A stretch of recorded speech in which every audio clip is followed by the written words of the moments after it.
Thank you and welcome to everyone. We will begin with our first spot for public comments. If anyone would wish to address the board, we would ask them to please come to the microphone. You need to please state your name, and please remember that we're going to limit comments to 3 minutes apiece. There is another time at the end of the meeting for public comments as well.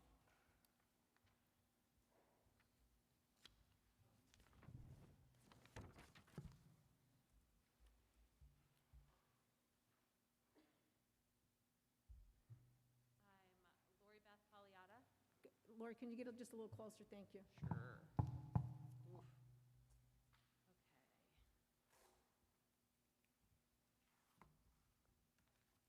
Okay. I am very concerned about the probability of our children not returning to in-person school full-time, and also the thought of them not returning in September. I understand that the guidance given to us from the state is making this process difficult. I need to know that we as parents and our district as a whole can do what we can do to ensure our kids have the same rights as many others do right now. My children deserve the same education as those with enough resources to send their kids to private schools. I am afraid to uproot my teenagers to a new school because of their fragile mental health due to being alone and handling virtual learning for over a year. Questions and concerns keep stocking up.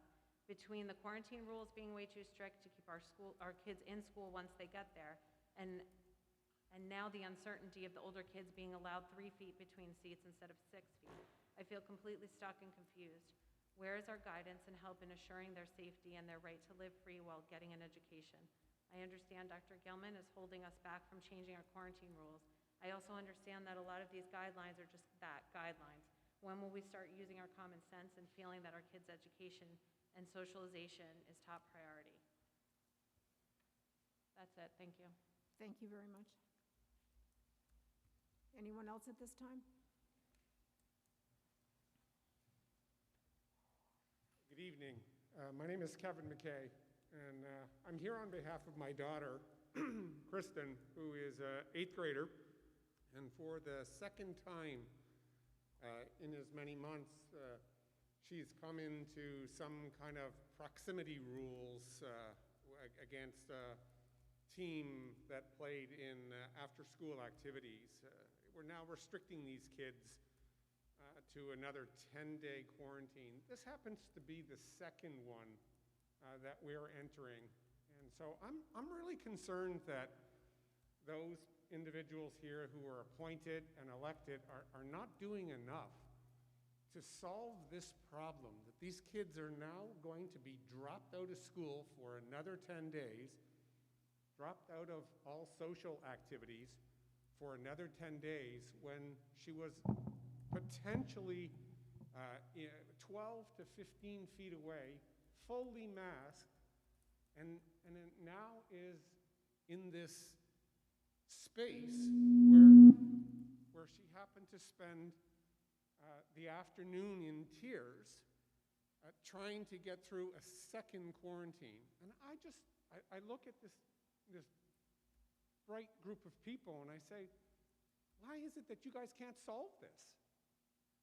Why do kids have to spend the afternoon in tears, restricted from school, restricted from after-school activities, when we've got some kind of guidance from CDC, some kind of guidance from Orange County, some kind of guidance from New York State, and yet no leadership that says this is ridiculous that we take the lowest percentage of the people 12 to 15 feet away and now exclude them. And in a year or 18 months, we're going to be sitting here and standing here talking about suicide rates and talking about depression rates, to which you guys have the opportunity to do something now. And I'm not sure why we're not. And I'm not sure why you're exposing kids who want to be in social situations, who are not a danger to themselves, to other students. I'm stuck for a guy who sells stuff. I'm stuck for words on why you guys haven't fixed this. Thank you.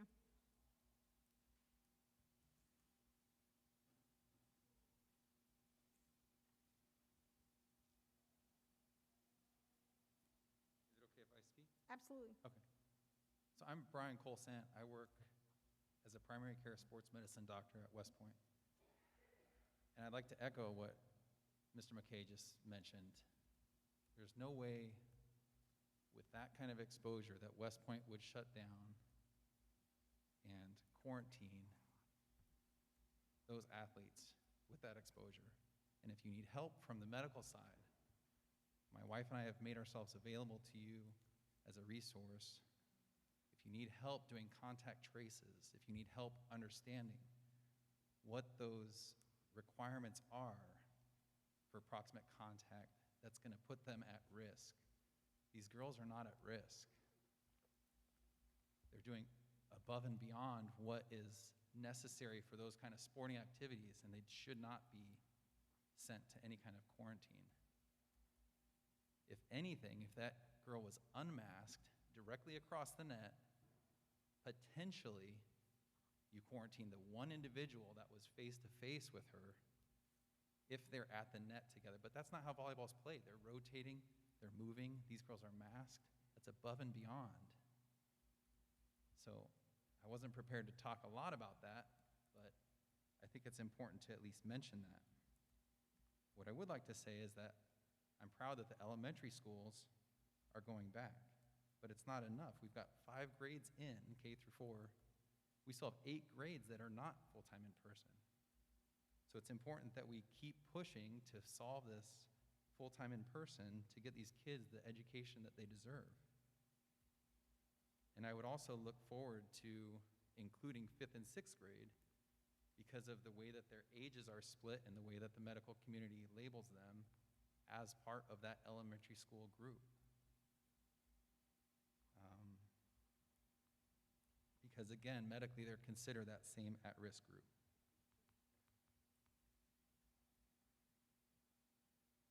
The resources that I have at West Point are abundant, and again, if you need help to figure out who should be quarantined and who shouldn't, I can help lead that conversation with Dr. Gelman, and I can help direct that conversation so that we can do what's appropriate for the kids and keep them safe, but not haphazardly and not out of an abundance of caution. This is not, these are not decisions to be taken lightly. Thank you. Thank you.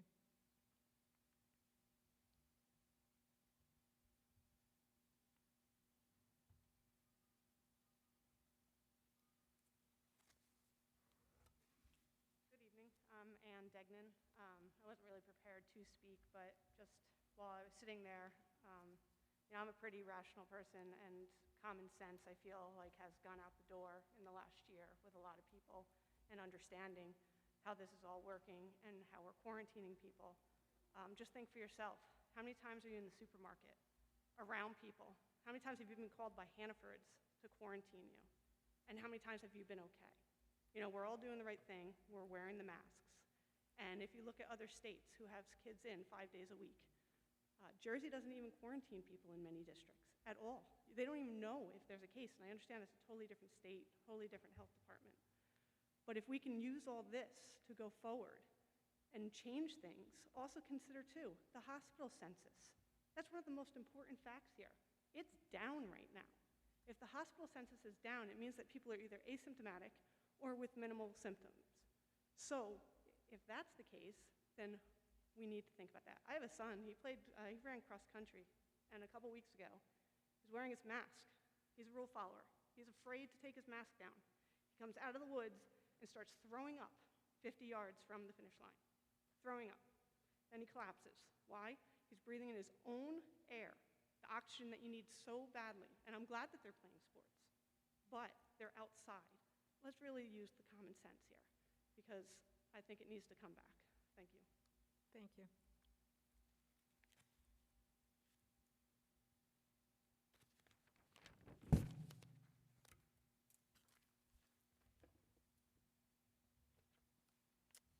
Okay, next we're going to move on to committee reports. Are there any committees that would like to update us? Brendan, we want to start with you, and we'll move our way down this way. Thank you. Yeah, so for the Communication Committee is hosting a forum this Wednesday, 7 p.m. via Zoom, and it will be the title is Mental Health Before and After COVID. The Zoom information is on our Facebook page. If you have questions that you want to submit beforehand, you can do so. My email address is listed on the Facebook page. We'll also have an opportunity to ask questions live during the event itself. So again, that's 7 p.m. this Wednesday, 7 to 8:30.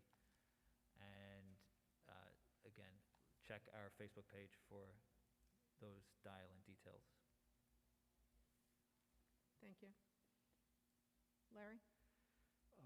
As you can see on the agenda, we'll be voting on the second readings of our policies, and that's pretty much it for me tonight.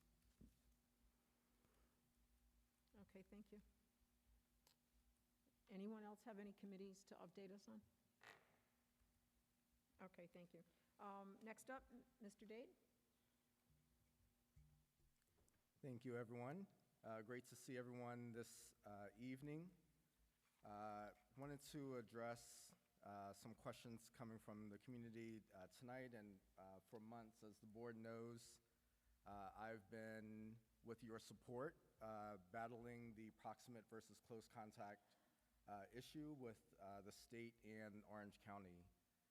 So I'm not going to let the comments go that this board leadership nor the administration hasn't been interested in this and actually has been leading the charge for trying to get the rules changed. So just want to read quickly for the board and the community's information from Dr. Gelman to Superintendents of Schools of Orange County, dated April 6, 2021.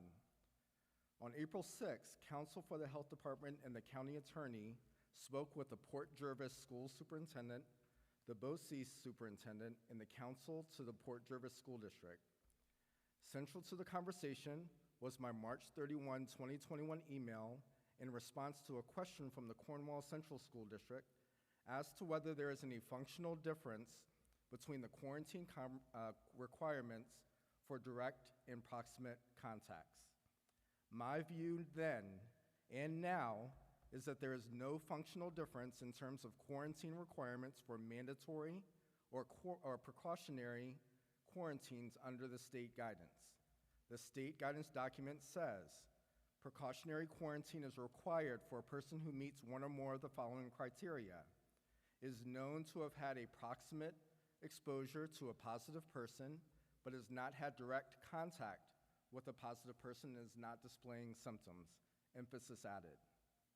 I'm providing this memo because Counsel for the Port Jervis Central School District asked the county attorney if the last paragraph of my February 16th, 2021 memo still stands. The answer is yes. This is Dr. Gelman. We have contacted the New York State Department of Health on numerous occasions asking if the local schools can deviate from the footnoted document. The state has refused to respond in writing. If you were able to get confirmation from any state official that the schools or counties may authorize lesser standards than the state provides, I encourage you to ask that person to provide that authorization in writing. So again, this board and the administration have been fighting this for the past 3 months. To say otherwise is a little disheartening.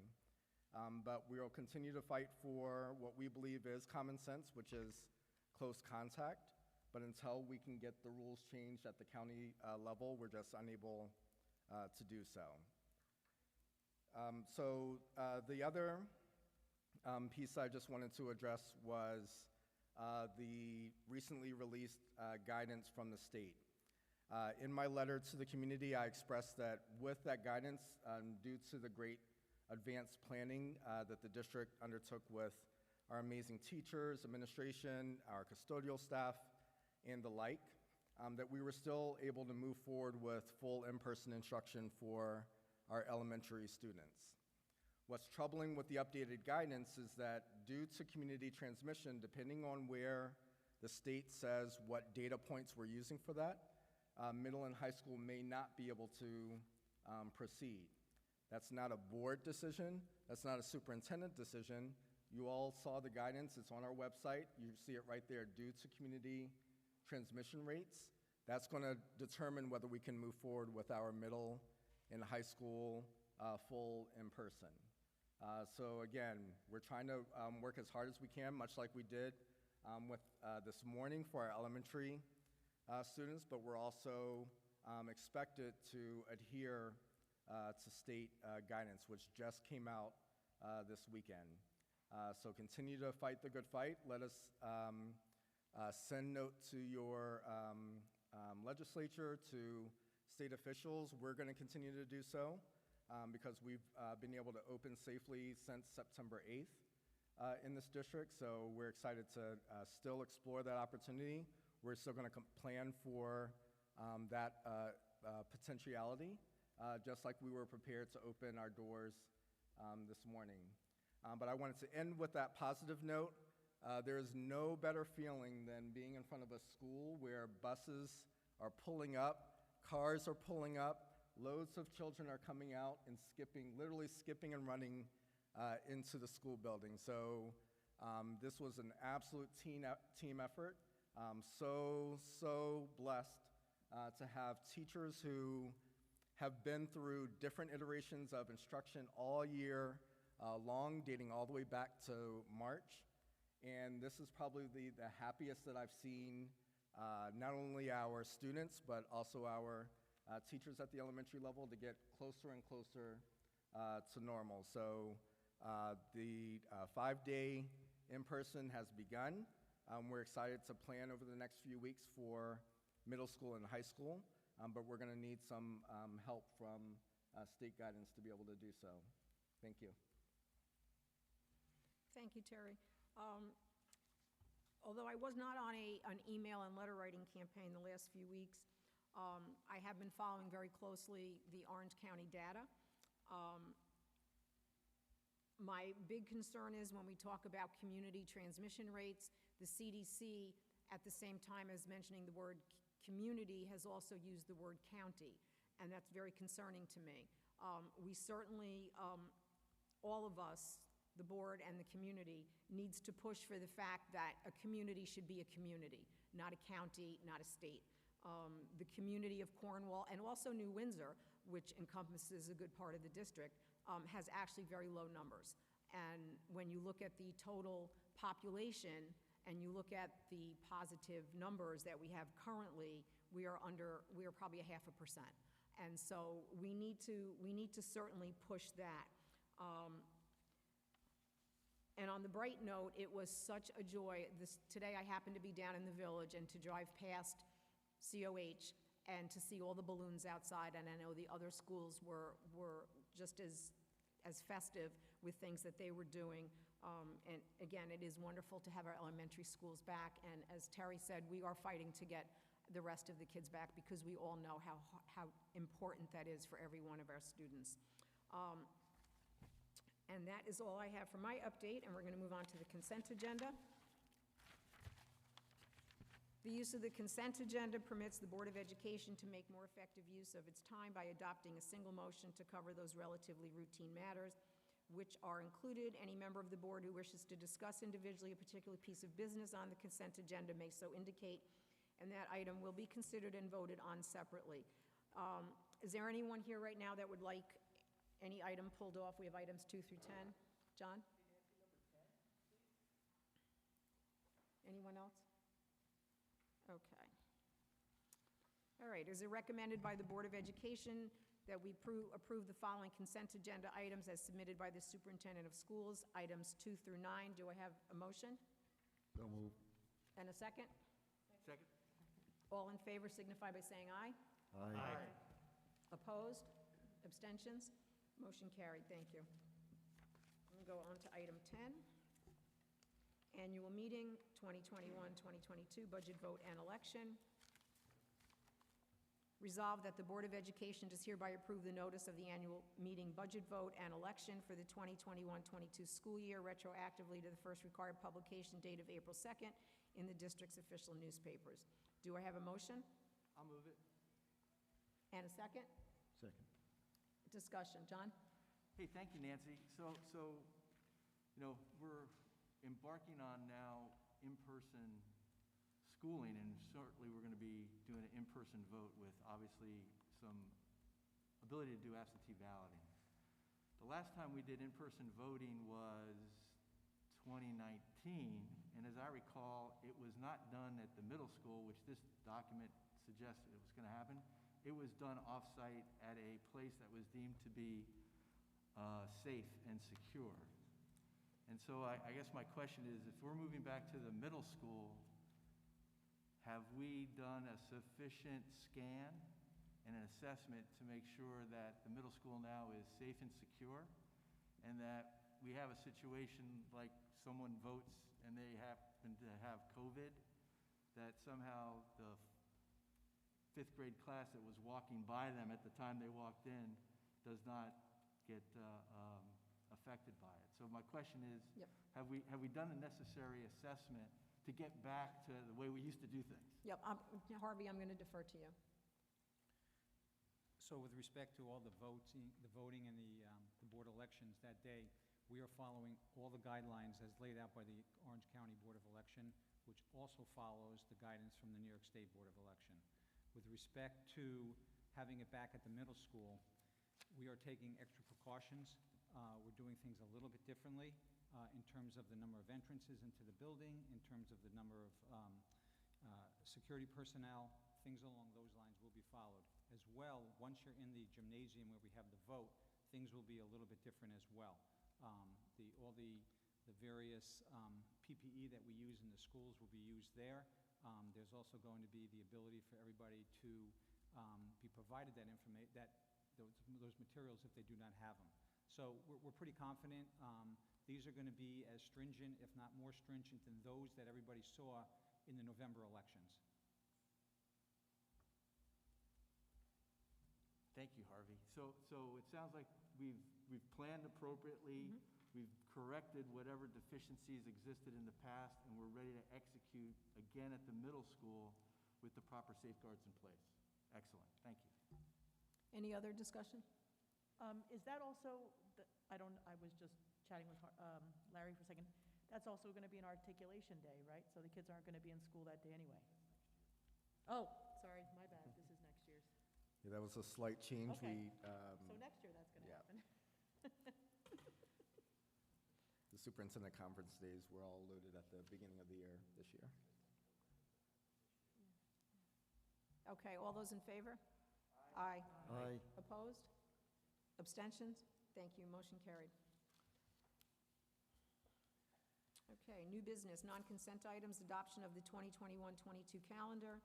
Resolved upon the recommendation of the superintendent of schools, the Board of Education does hereby adopt the 2021-22 Cornwall Central School District student calendar. Do I have a motion? So moved. And a second? Second. Discussion? All those in favor? Aye. Aye. Opposed? Abstentions? Motion carried. Thank you. All right, we're going to move on to second reading of the Board of Ed policies. We have items 2 through 8, and I'm going to take them as per document unless someone would like something pulled out. Does anyone wish to have one of the documents pulled out?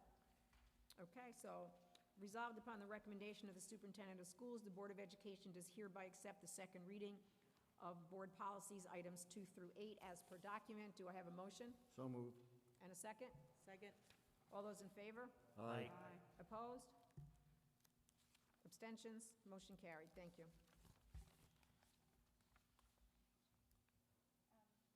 Yes, Teresa? I wanted to just thank Larry. He does so much work on this policy and spends so many hours, and I know he and John did last year as well. And some of it's very tedious, so thank you very much. Yes, thank you to Larry and the whole committee. Thank you, Teresa. All right, we're up to presentations. We're going to have a presentation from the Cornwall Central High School Music Department, Mr. Anthony Ravinsky. Good evening. Welcome back. Welcome back to the space. It's good to see your faces again. My name is Tony Ravinsky. I am the high school choral director, but I'm also the K-12 music department chair. And I wanted to reach out and talk to you guys because you haven't been seeing the back of our heads this year because there haven't been any concerts recently. Normally, most people recognize me for my bald spot. So I thought I would talk to you guys. I'm going to stop the jokes because I have so much to say, and I am going to read a script. The script is available to all you guys, and the script that you're going to get, it's on the board docs, but I also want to make sure that you get it with hyperlinks. There's a bunch of videos and a bunch of recordings that I have given you guys that our students have been creating and have been participating in. And so that hyperlink stuff you can look at your leisure. So with that said, I'm gonna get back to the script and not delay anymore. I wanted to start by wishing you all a delayed Happy Music in Our Schools month for the month of March, and thank Mr. Terry Dade and Mrs. Nancy Brennan for letting me speak quickly at today's meeting to focus on all of our CCSD young musicians. Over the past 13 months, the CCSD Music Department has been working hard to create meaningful, robust artistic experiences for our students while faced with many difficult and challenging new guidelines. Starting in September 2020, the department pivoted from live performance preparation to more skill-based and social-emotional-based experiences. While the community hasn't been able to get together in a concert hall enjoying our students' talents, our musicians are still being creative musically, something that is much needed during this pandemic. The pivot to new technology has been tricky for all of us. As I am sure you're all aware, doing anything musical on Zoom doesn't work too well. We've all learned this quickly from our Zoom birthday parties where our loved ones had to endure botched versions of Happy Birthday. So, let's see what our K-12 musicians have been up to this year. In our kindergarten and first grade general music classes, our students have been discovering their singing voices at 12 feet apart, moving to and creating music, learning about music notes and the all-important steady beat. Students have had fun listening to many different styles of songs and keeping the steady beat by marching, clapping, or snapping, just to name a few. We have gotten very creative and turned regular classroom items like pencils and desks into musical instruments, such as rhythm sticks and drums, to accompany our songs. We also love echo drumming, where a student makes up their own rhythm and plays it on their desk, and the rest of the class listens to the pattern and repeats it back. Our second through fourth grade general music young musicians have been developing their singing voices through various warm-ups and songs, engaging in mindfulness through breathing, and learning how to express their emotions. Students are also building music literacy and oral skills by singing and playing various instruments. The third graders are very excited to choose an instrument to play in the band and orchestra next year.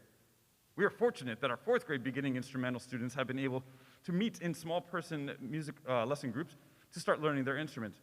They have been working on adding new notes, rhythm, articulation, and ear training to their musical skills.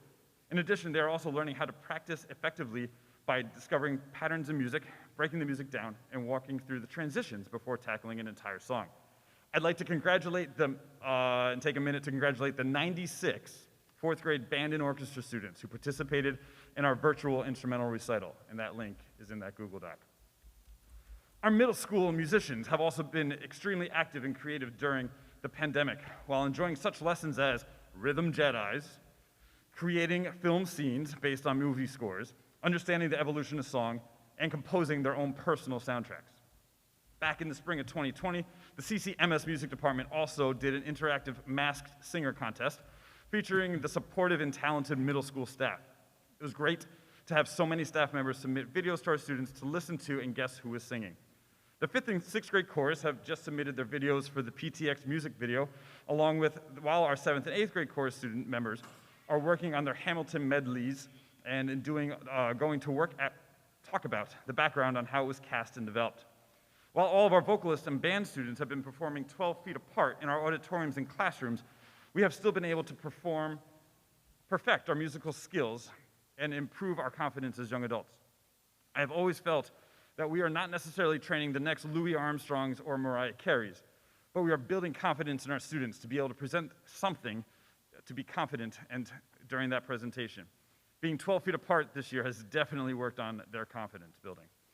Our 5th and 6th grade instrumentalists have been working on pitch and rhythmic recognition exercises utilizing Sight Reading Factory, a new web-based program.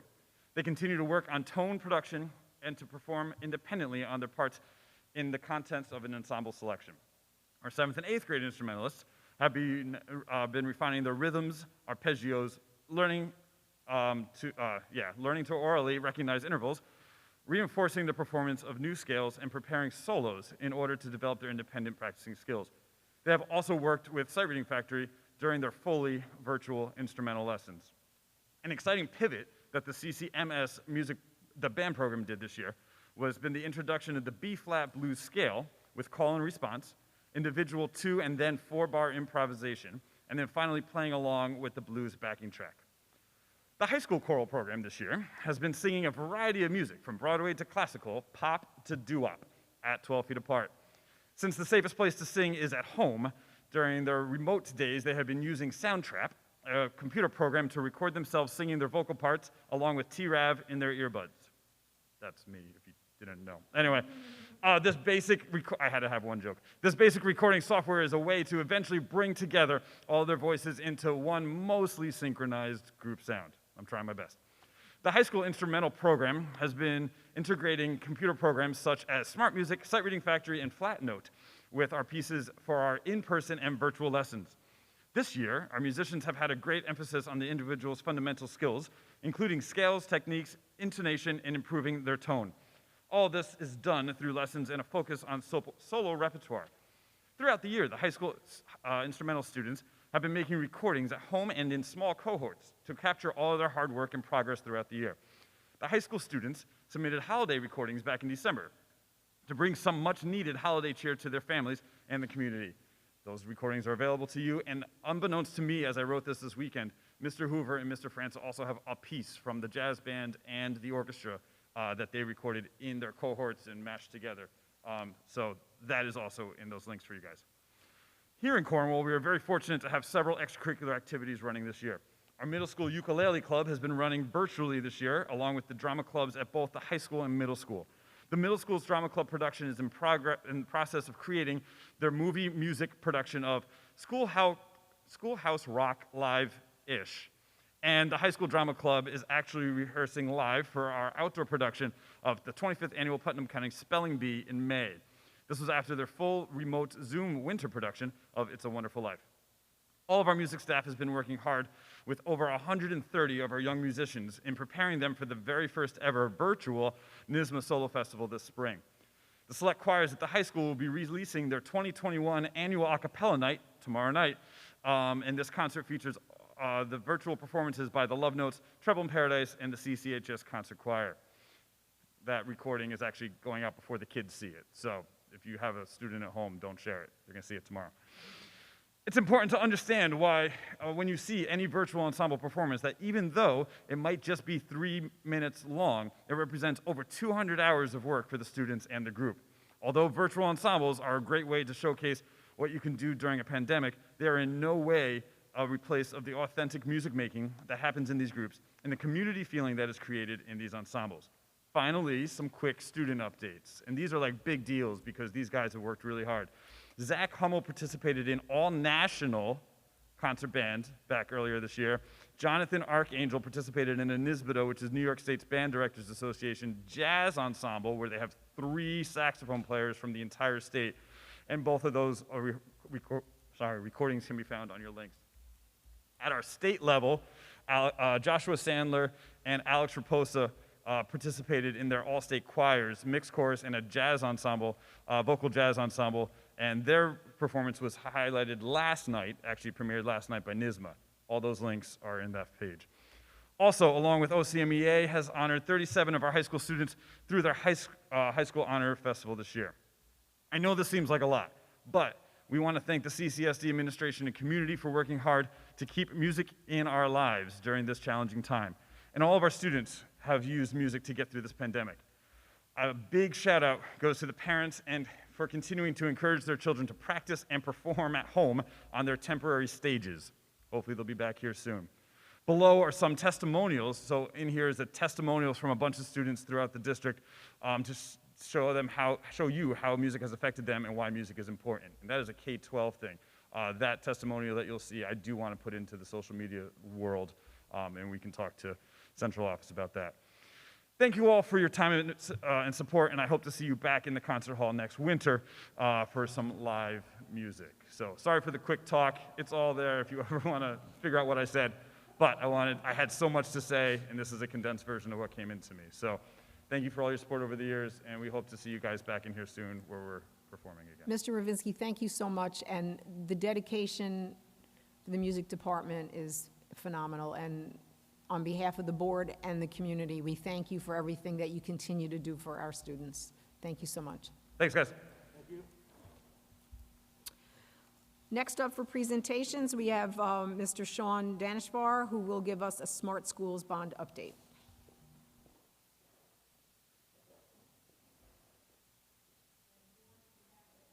Board, you have the presentation in front of you, but you can certainly spin around if you wish to watch it also on the screen.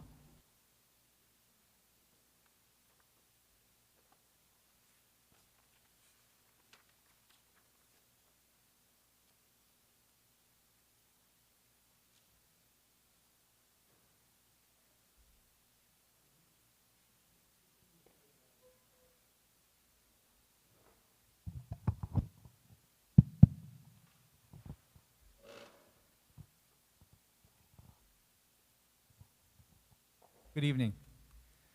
Tonight, and first of all, just so everybody knows, I'm not Sean. Sean is right here with me. Tonight, what we wanted to do was to provide an overview of,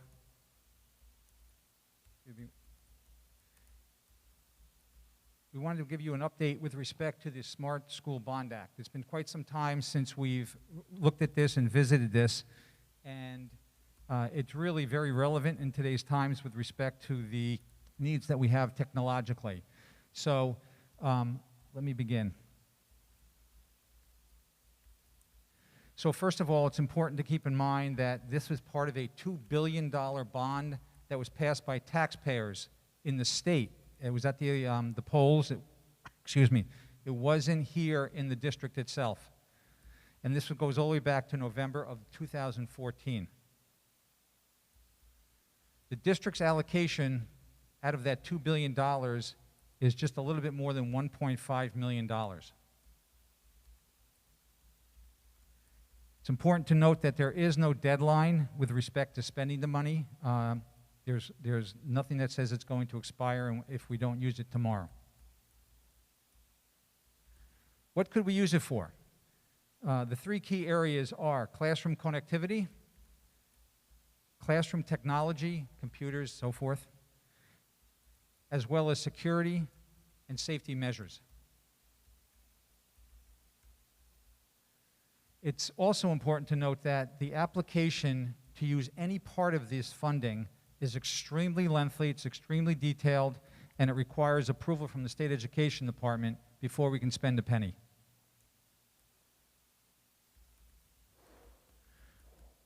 So in terms of where we are right now, what was done back in the 2016-17 school year was an application to the state to spend a portion of that money.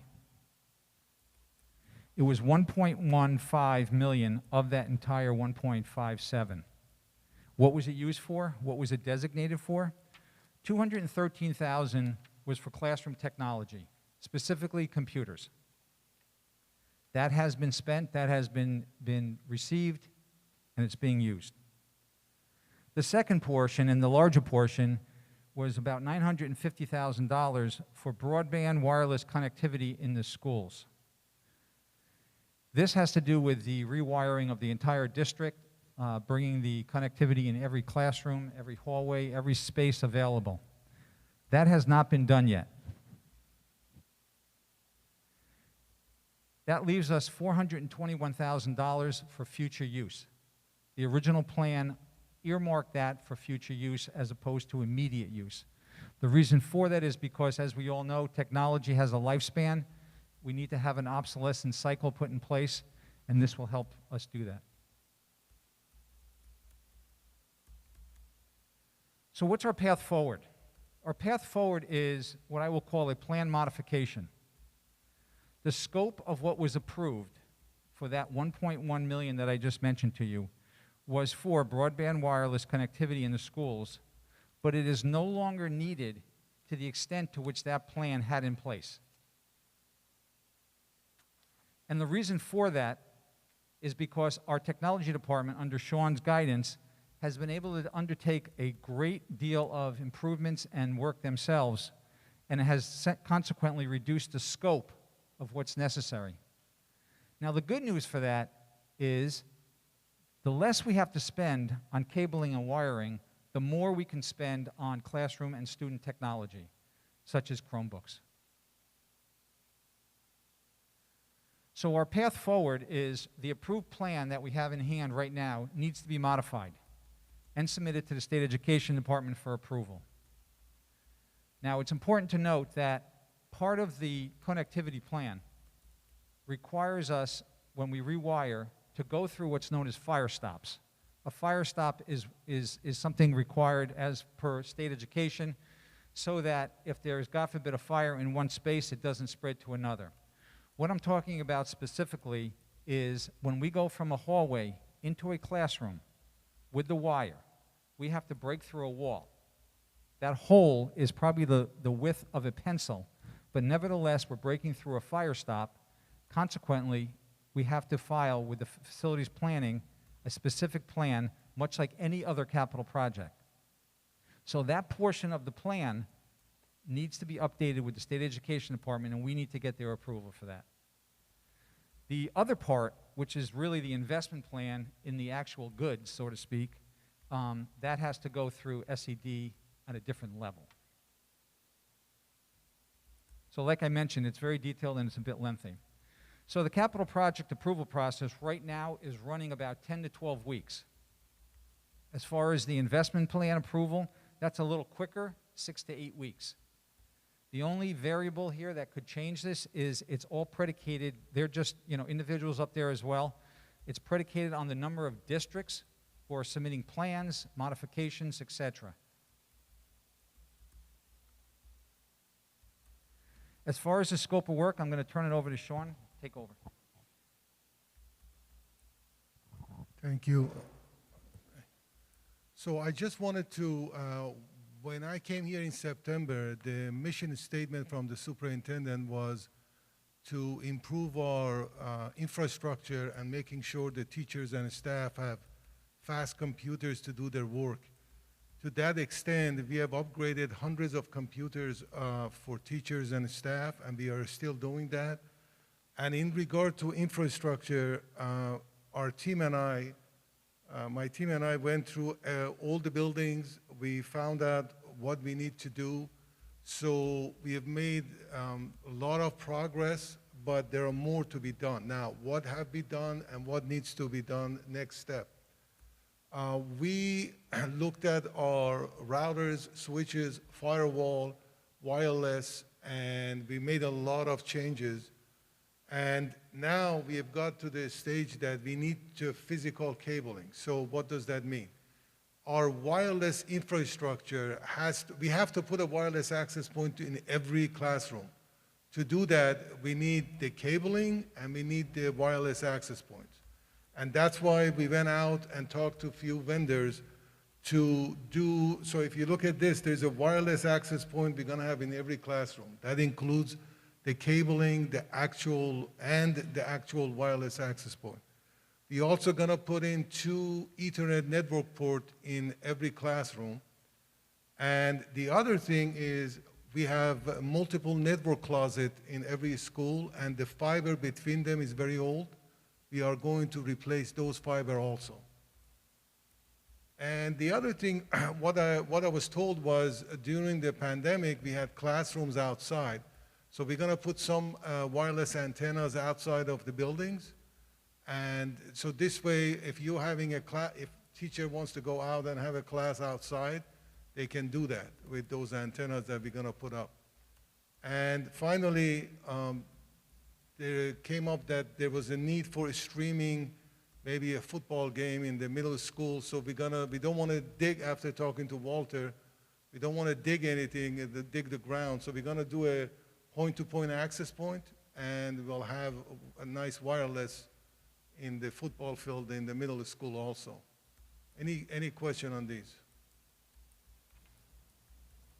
Yes, is there a breakdown in the budget between that wiring and the Chromebook? So what we did was, not yet, we are going to a few vendors, and you would be very surprised how different the vendors' estimates are. And I'm going through vendors to see which one.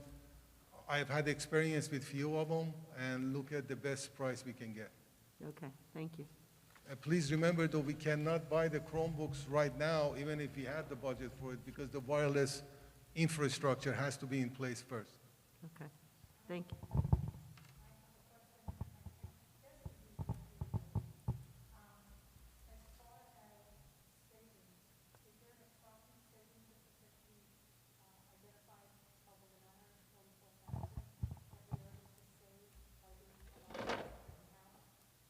Yes, when we make a decision, with the vendor, we're gonna go, I will give the numbers to Harvey and he can bring them up what we are doing. I can tell you it definitely will be savings. I'll give you one example, it's not here, but when we looked at the computers, they were very slow. And my team, they came to me, they said, listen, a lot of our computers are very good. Instead of replacing them, let's just upgrade them. And that saved us we added RAM and hard drive, and that saved us about $70,000 instead of replacing them. So it's definitely going to be saving, but I'll give the numbers to Harvey when we make a decision what vendor we're going to pick up.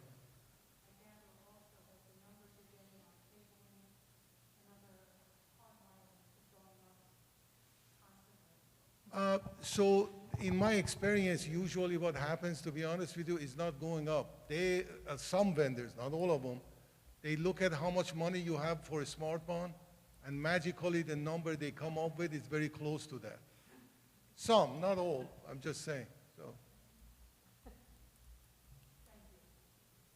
Question, maybe it's for Harvey, actually.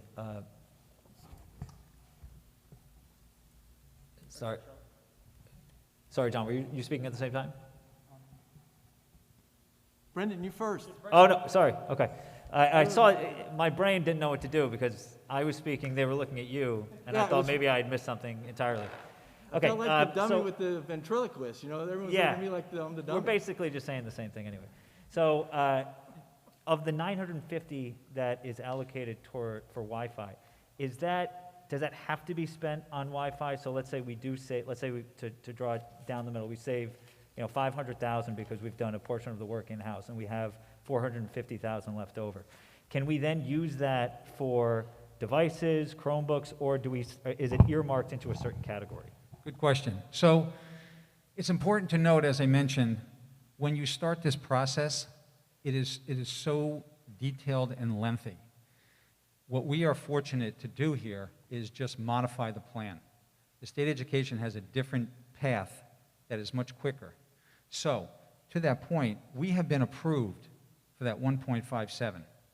And if I use less on one and I want to move it to more on the other, they give you that ability. So, much like Sean indicated, we're working on the final numbers for getting information for the actual connectivity. Whatever is left over, we will put into the Chromebooks. And that's really going to largely help us with respect to that one-on-one initiative that everybody's been hearing so much about. And let's say we get very lucky and some of the quotes come in and we have favorable prices. Is there any risk that we're going to run out of things to do and we'll be sitting on $200,000 that we don't know what to do with? This is an absurd question. No, there's plenty to do. Yeah, but we have. I just want to be sure, you know, that we have, since we have done so much of that work in house, that we won't come to a point where, you know, we have 200,000 and we say we're not quite sure what to do with it. We have that list prepared. No, and keep in mind, whatever we don't spend, let's suppose there's money left over with respect to the 1.157 over what we deem we need at that point in time. It just hangs out there for us to use down the road. It becomes part of that other 400,000 because, let's face it, the Chromebooks probably only have a life of 4 or 5 years, okay? So we're going to need to recycle that, and it's going to be extremely difficult in some cases, perhaps, to do that through the normal budget. So this gives us, it's almost like pulling from a reserve that we can now do that. And just to confirm something you said before, there's no expiration date. There is no expiration. It's written in the law. Yeah, okay, thank you. So my question goes to how much do we have left? I did the quick math. It suggests we got about 1.3 million, of which 1.1 was approved, which was about $900,000 been approved by the state that we're talking about modifying. Why are we not talking about modifying the full amount of $1.3 million as opposed to saying that which we earmarked, what, 5 years ago, that $400,000 that we're going to keep for obsolescence. Why don't we look at that as well? Because maybe the cost of obsolescence has changed somewhat. So if we're going to modify the plan, why are we just going to modify the $900,000 that seems to be remaining of what was approved versus the whole 1.3, which is outstanding? Because to do the 1.3, which would include the 421, that 421 was not part of the initial plan that was submitted to the state. That would have to take a different track, because we've already, you can break it up many ways you want. We've broken it up so that the two items here, the 213 and the 944, were part of the original submittal for which we got approval. We can't just throw in the other remaining money. We need to get approval on that. So that is why, and we wouldn't want to do that now anyway, because the reality is that even though we're using it for future use, we don't specifically know in 4 or 5 years what the technology will be that's best for the kids will be. So it's better to leave it out there. It's not going to expire, and we'll use it at that point in time. So that money is collecting dust, right? We're not earning any kind of real interest. And I'm not trying to be argumentative here. I understand now, it sounds like the reason why we're looking at the $900,000 only is because it's been approved and we can fast track changes to that in a way that we can get our needs accomplished sooner. That is right? correct. But okay. let me also say this. If we were, say the previous plan approved all of this, I doubt very highly that our recommendation would be to implement all of it into the technology, for the very reason that I just mentioned, that you want to leave some dry powder because we need to have this cycle where we can dip into and replace these 4 or 5 year life items at that point in time. I have no problem with the notion of keeping something in reserve. However, that something in reserve should be earmarked specifically for purposes, not just, a rainy day fund that we can use for whatever we need in the future. I don't feel comfortable with that type of $400,000 just idly standing by without an earmark. So in the process, we've done some really great things over the last 6 to 8 months since Sean's been here.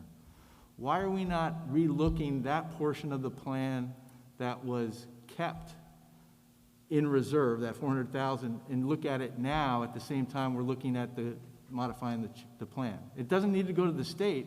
It could be done in-house. Why are we electing just to push that off to the side? That's my only question. I wouldn't say we're pushing it off. And in terms of not earning interest or collecting dust, it's not our money right now that we can put our hands on.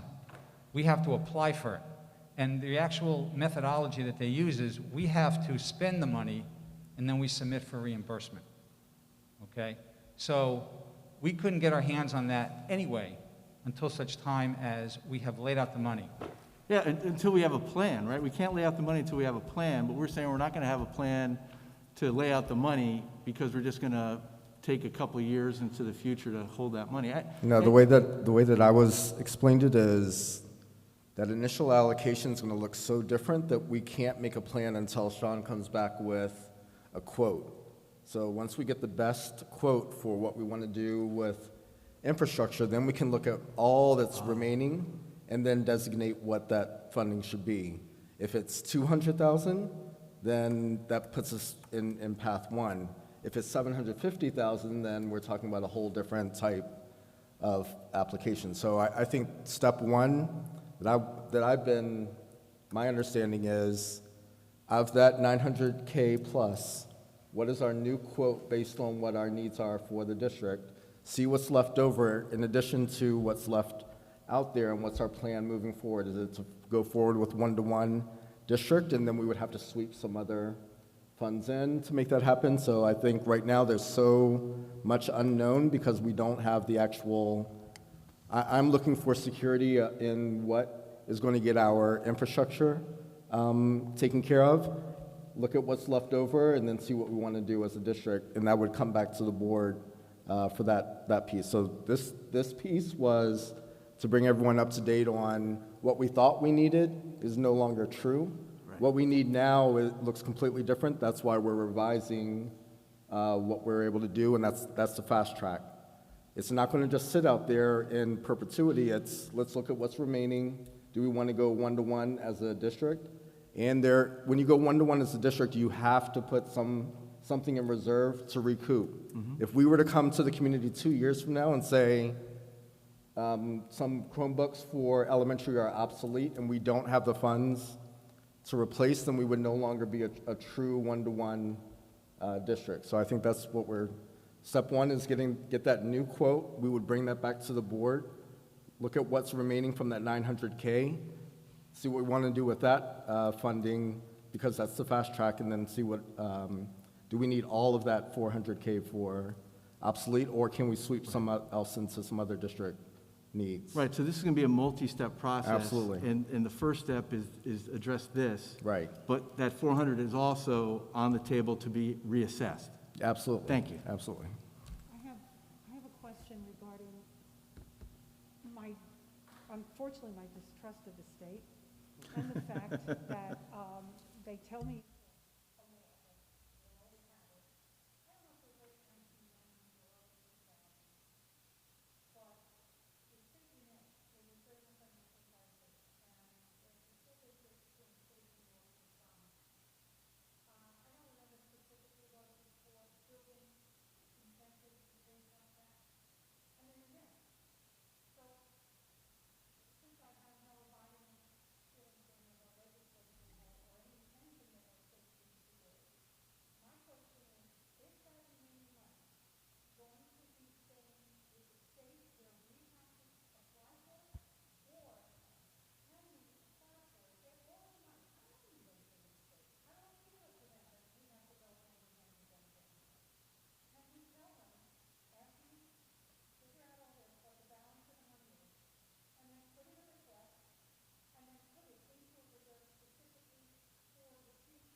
No, you don't, we don't have the ability to do that. We have to spend it first, and it's a reimbursement-based plan.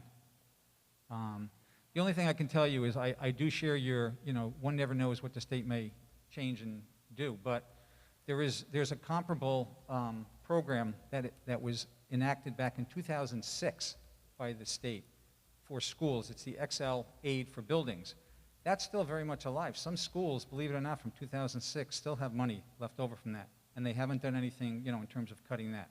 So, again, I'm optimistic that they won't. Harvey, if we have to spend the money first and be reimbursed, is the idea that we would create a receivable for that cost in a particular year, or do we have to have excess funds available in our budget to the extent that we go over a school year before we get reimbursed? How does that work? Sure. It comes down to more of a cash flow situation. So we basically lay it out, and much like you said, we pick it up as a receivable. Okay. Thank you. One more question, and this, I think Nina was getting at what I was thinking. Just as a path forward for how this is allocated, just a kind of a process question. Is it, once we decide what projects we're going to tackle, does it then need to go to board approval for inclusion in an end-of-year budget for the following year? Or is it something that we would pay throughout the year and then, or it gets board approval and paid that school year, or does it not need board approval at all? Okay, so this already received board approval. The reason we're here tonight and what we're going to continue to do is keep the board fully apprised. When we get the modification in place, we will have a resolution so that we memorialize what we're actually going to be doing. Got it, okay. So, right, it was, the whole bond was received approval, so that was the clearing that threshold. Got it, okay. Anything else? So Thank you. I'm going to spring off of Brendan's question. So to the extent that we get the bid in from the RFPs and decide how we're going to go there, and we decide how we want to spend the balance of this, is that going to go into next year's budget, or will that come back to the board, or is that amorphous? I mean, Okay. how exactly does that work? So keep in mind, this does not go into the budget, okay? It's really handled. It's a special fund. Yeah, special aid fund. So, We spend it, and it comes back in. It's a wash at the end of the day. In terms of what year we do it in is irrelevant as long as we do it as soon as possible, okay? I can tell you one of the problems is we run into is obviously anytime you do cabling or anything that affects the building, you got to look at your schedule because you have children in the building during the normal day. Summer is an ideal time. This is the same conversation we have with regular capital projects. There's a great possibility that we'll be able to do second shift with this, so after hours, they'll be able to come in and work at night. So again, that's all part of what we're working on. Okay, thank you. Yeah, also, please note that we want to do this as soon as possible because this way more and more teachers and students are using Chromebooks. So we need the infrastructure for wireless to be done. And as Harvey said, I already talked to the vendors. When they get the contract, they're going to come and whoever gets it, they're going to come and do it second shift. Unless hopefully in the summer we have done all this approval from the state. Okay, thank you both very much for that. We appreciate it, and we look forward to continued updates. And now we're going to have Harvey give our budget update presentation.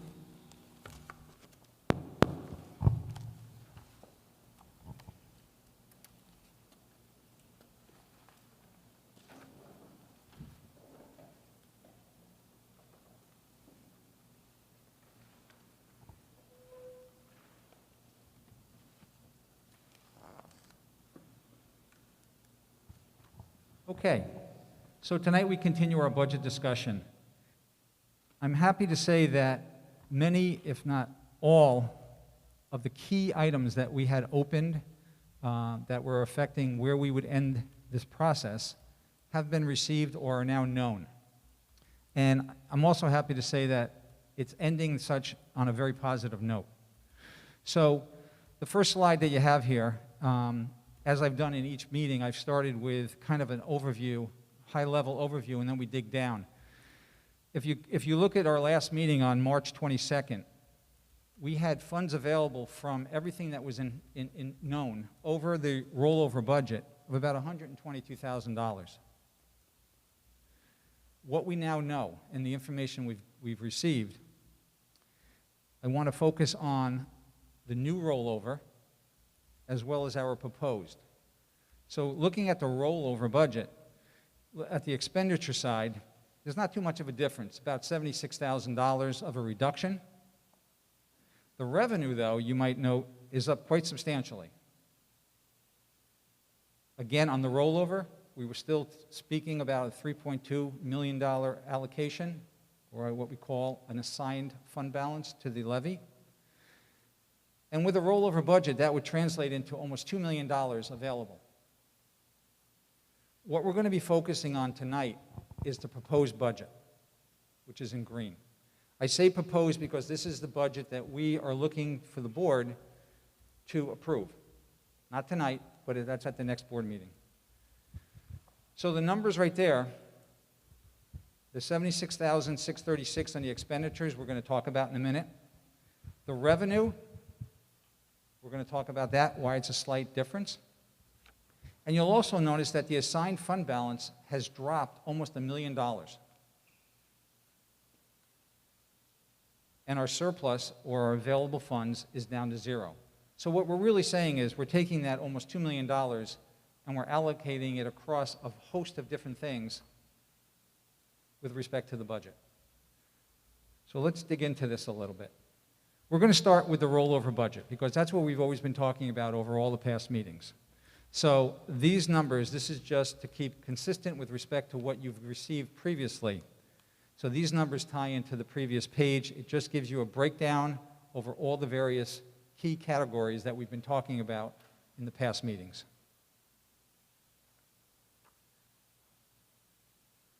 So we start with a rollover budget of the 75.6. We then take, based on the district's needs assessment that we presented on February 8th, we have the luxury, and we don't often, to reflect and to implement all of those needs that have been identified. All those top needs are listed there that we spoke about on February 8th. We also have, the very last line is transfer to capital, middle school library floor and the middle school auxiliary gym floor. These two projects are in the BCS, which is the Building Condition Survey that was just recently done. And they're two projects that we can also tackle in this budget. With respect to the library floor currently is a vinyl tile underneath a carpet that is glued down to it. The carpet is winning thin, and we have to replace the carpet. We cannot do that without abating the asbestos that's in the tile. This is an asbestos issue. Okay, we can't just roll up the carpet, pull it up, and put another one down. Additionally, the auxiliary gym, that has asbestos tile. The tile itself is asbestos, and it's glued down on concrete. If you walk into the auxiliary gym, you can see that some of this tile is starting to break apart. Okay? That's something we need to address. Okay? There are other areas within that auxiliary gym that are experiencing similar situations. Okay? So, as we know, the facility needs in the district are great. We're looking at what is an absolute immediate necessity, and we're also looking at what can we do that is not going to take a lot of money but yet have a big impact. And that's why we've identified these two projects. So all in total, our needs and the building condition survey, the two items, brings us to our proposed budget of 76.6.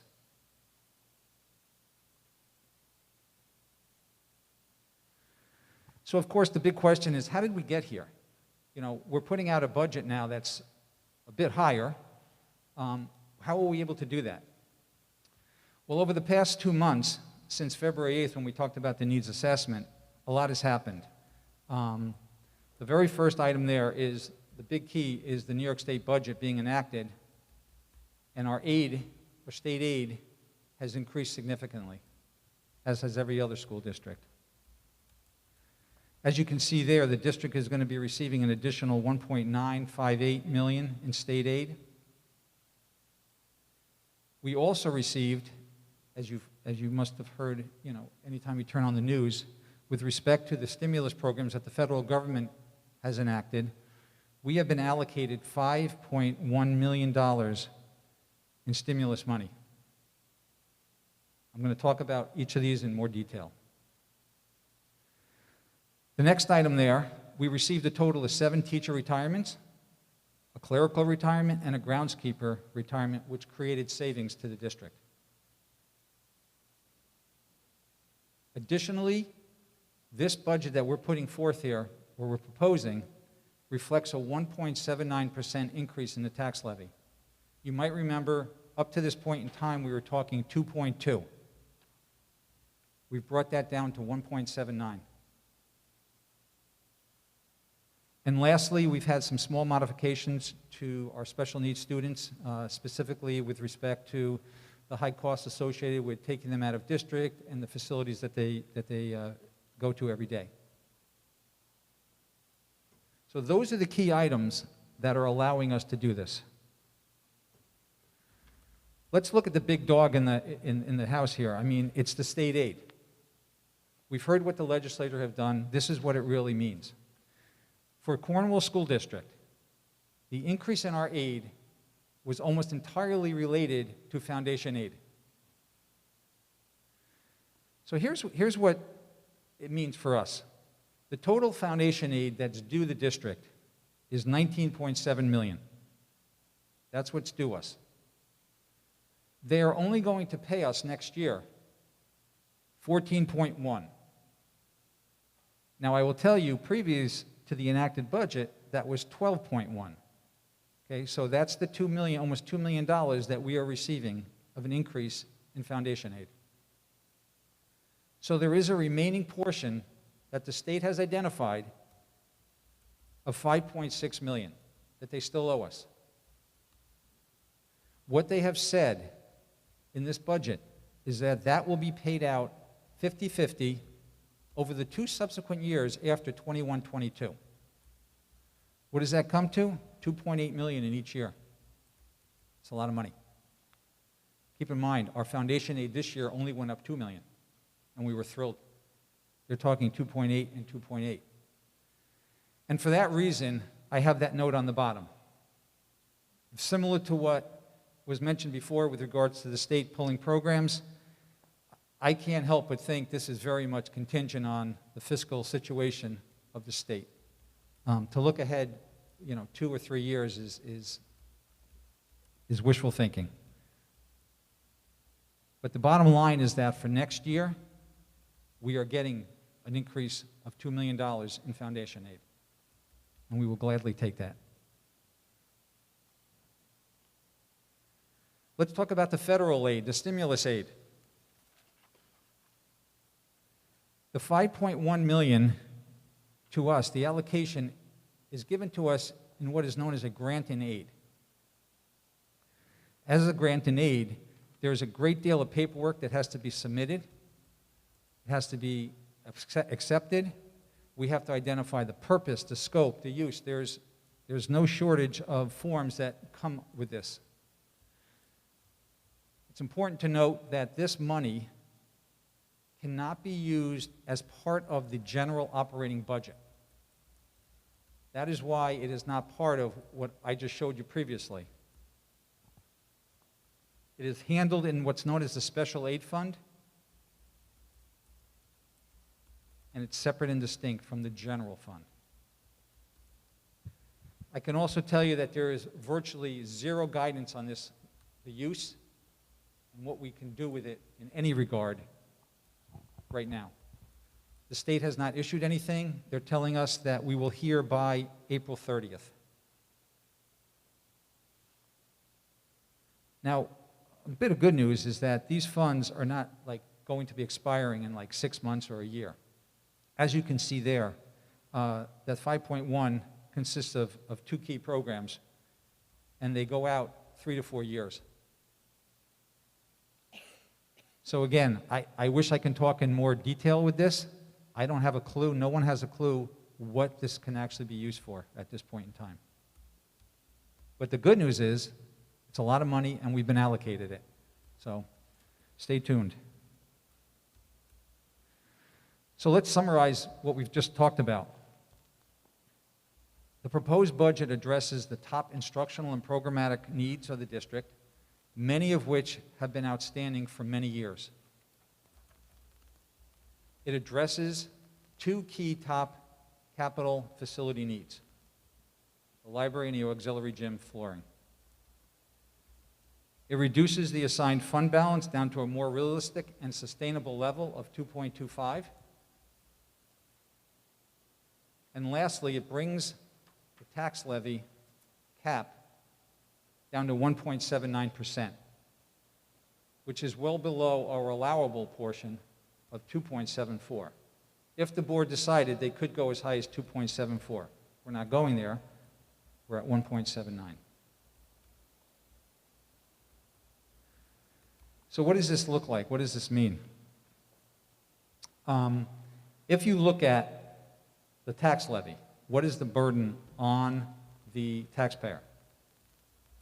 If you look at these numbers, they will give you an indication of what the increase would be based on the fair market value of your home. And what I can tell you is the printout that you have in front of you, those numbers are different than what you're seeing up here. For some reason, the red did not change properly.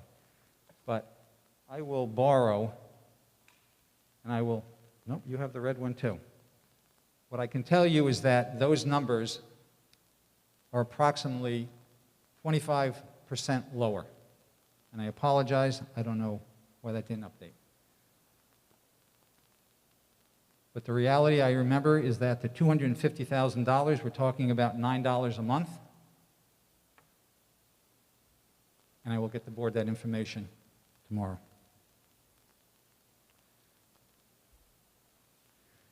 Now, as part of the conversation that we've been having on the budget process, the discussion of fund balance and reserves has come up frequently as far as the status and the adequacy. So before we open this up for a host of questions that I'm sure you have, let's just talk about this because it plays into it. First of all, why do we even want to build up a fund balance? Why do we want to create a reserve? And as I indicate here, I'm not going to read it, but a fund balance and a reserve really is a savings plan. We need a savings plan. Every district, every company needs a savings plan because regardless of how good things are going, you have to be prepared for any kind of a major, non-recurring, or unforeseen situation, okay? And that can be a host of things. Back in 2006, we had a ceiling failure at COH. The ceiling fell down. It was emergency repair. We needed $400,000 overnight. Well, we had it in a reserve. Okay? Another situation, not so drastic, or immediate, I should say, is you might get an increase in the teacher's retirement contribution rate that we have to pay. We have to plan for that. We can pull from a reserve. So it's also note here that the breadth and the amount of the district's fund balance and reserves play a big factor with respect to our bond rating. The healthier our reserves and our fund balance, the better our bond rating, and consequently it costs us less to borrow money. Okay?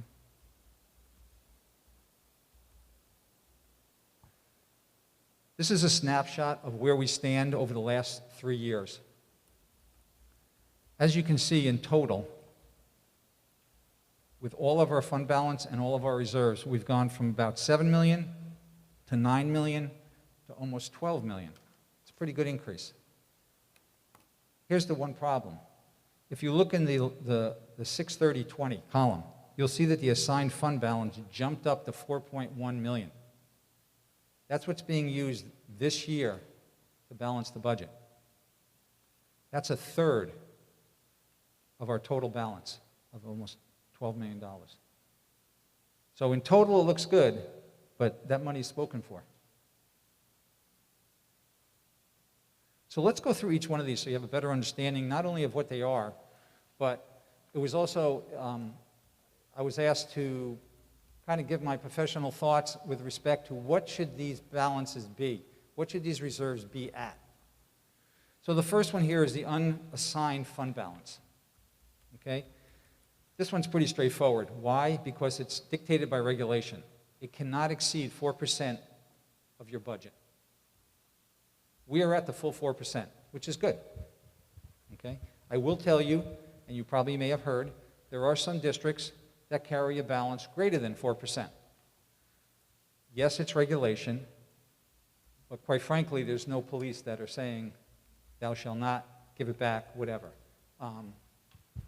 It's just something that the state says, please bring it down.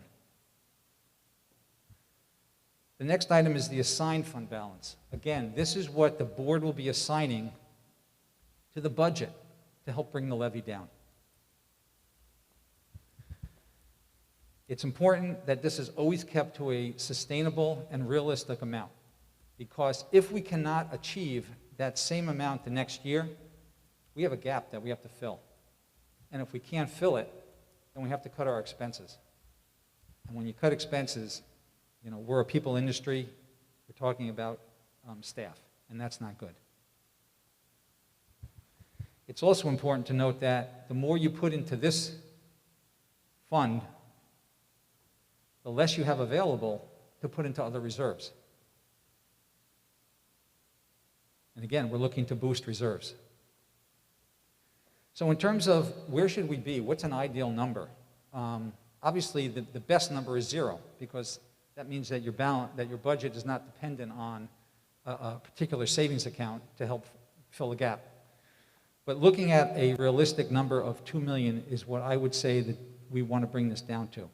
I get to that number because I look historically at what kind of a surplus we typically generate each year.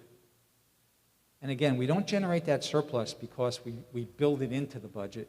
We generate that surplus because we budget very conservatively. And again, like I always say, if that black cloud is not over us every day, we're going to have a surplus.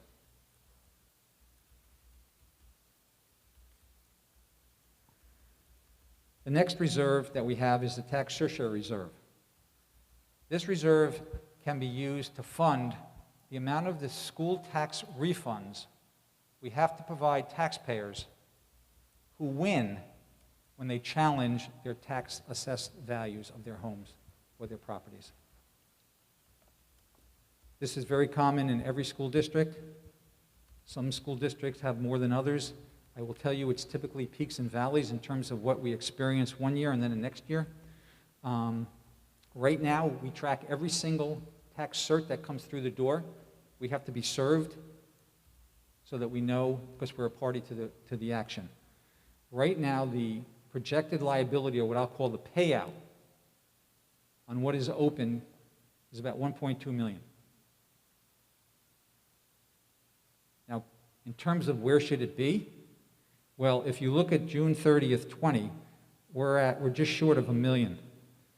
So realistically, this should be about $200,000 more, okay? What we should do, if we had the luxury to do this every year, at year end, we should look at what's outstanding and adjust that number accordingly so that we're always in line with what our projection is that we're going to be paying out. The next two reserves are the ERS and TRS. They're very similar, except the ERS speaks toward the employee retirement system, and the TRS is teacher retirement system. One is, think of it, one is for instructional and one is for non-instructional. What I can tell you is that each of these retirement plans are very much tied to the stock market. The market's been doing very well. We all know that. Recently, TRS has adjusted their actuarial assumptions. They've brought down their expected rate of return. What that means is that they're anticipating some kind of a leveling off or perhaps even a drop in the market. What happens is anytime that the market is affected or anytime that the actuarial projections are modified, the rates are going to go up. In terms of what I think we should be doing, ideally, I think we're looking at a total of $400,000 more in these reserves. That's a lot of money. But what it reflects is a 1% contribution rate increase for 2 consecutive years. Again, we have the history going back 20 years in terms of what the TRS and ERS has been charging us, so to speak. Okay? And you can correlate it directly to the stock market. And should the market have any kind of a turn, that kind of 1% result would be extremely beneficial.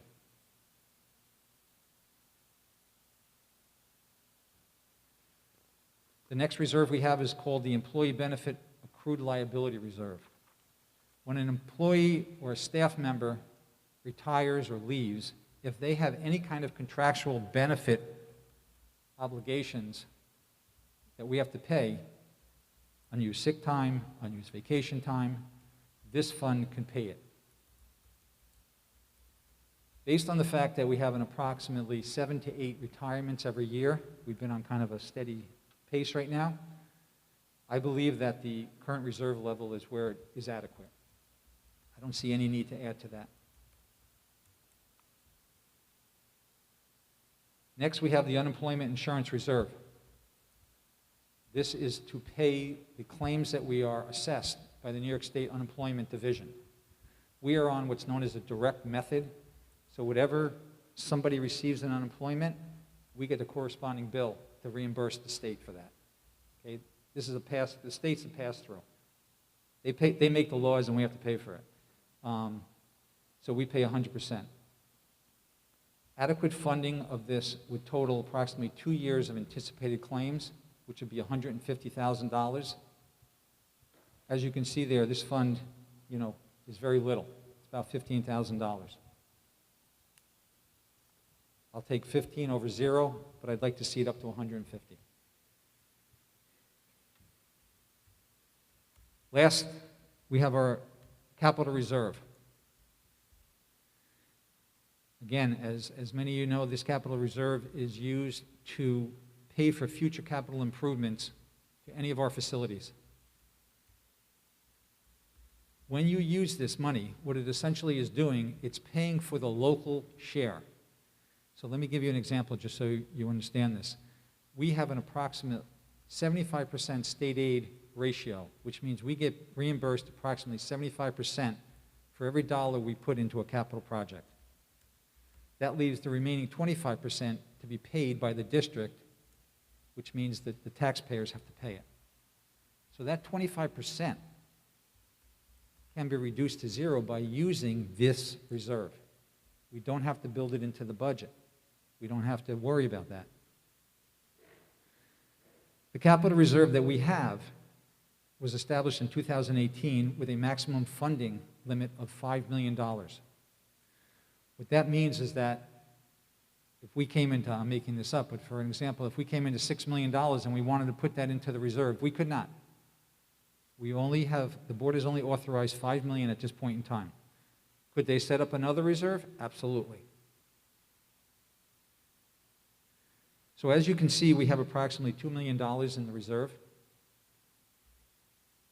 Based on the amount and the extent of repairs and improvements that we need in the district, we need that to be $5 million as soon as possible. So that would require an additional $3 million. There are two other reserves that we could have that would be beneficial to the district. And I say they'd be beneficial, and the fact that we don't have them is just because we haven't had the funds to set them up. One is the workers' compensation reserve, similar to the unemployment. It's essentially assurance that we have to pay, and this would help fund that. Lastly, there's a property loss and liability reserve, just like it indicates. God forbid you have some kind of significant property loss, you can pull from here, or you have some kind of significant liability. You get sued, you lose the suit, whatever the case may be, you can pull from here to fund that payment.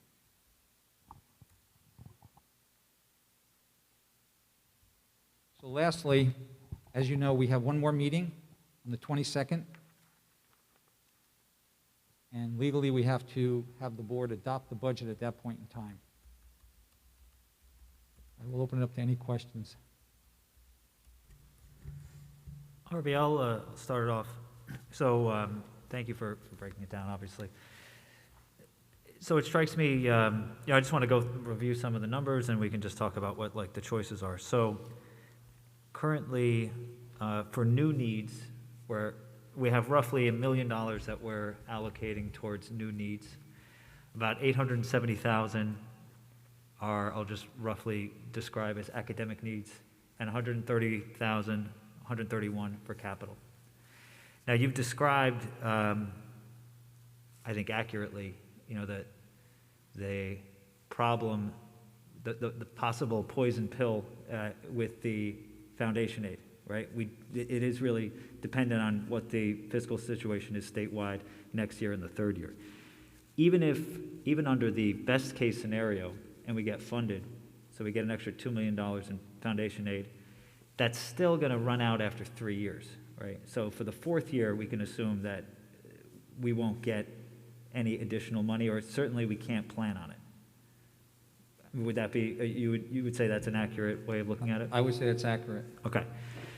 So my concern is just that, to go back to that 870 academic and 131 capital, even under the rosiest assessments, are we funding things on the academic side that we will have to renege in 3 years?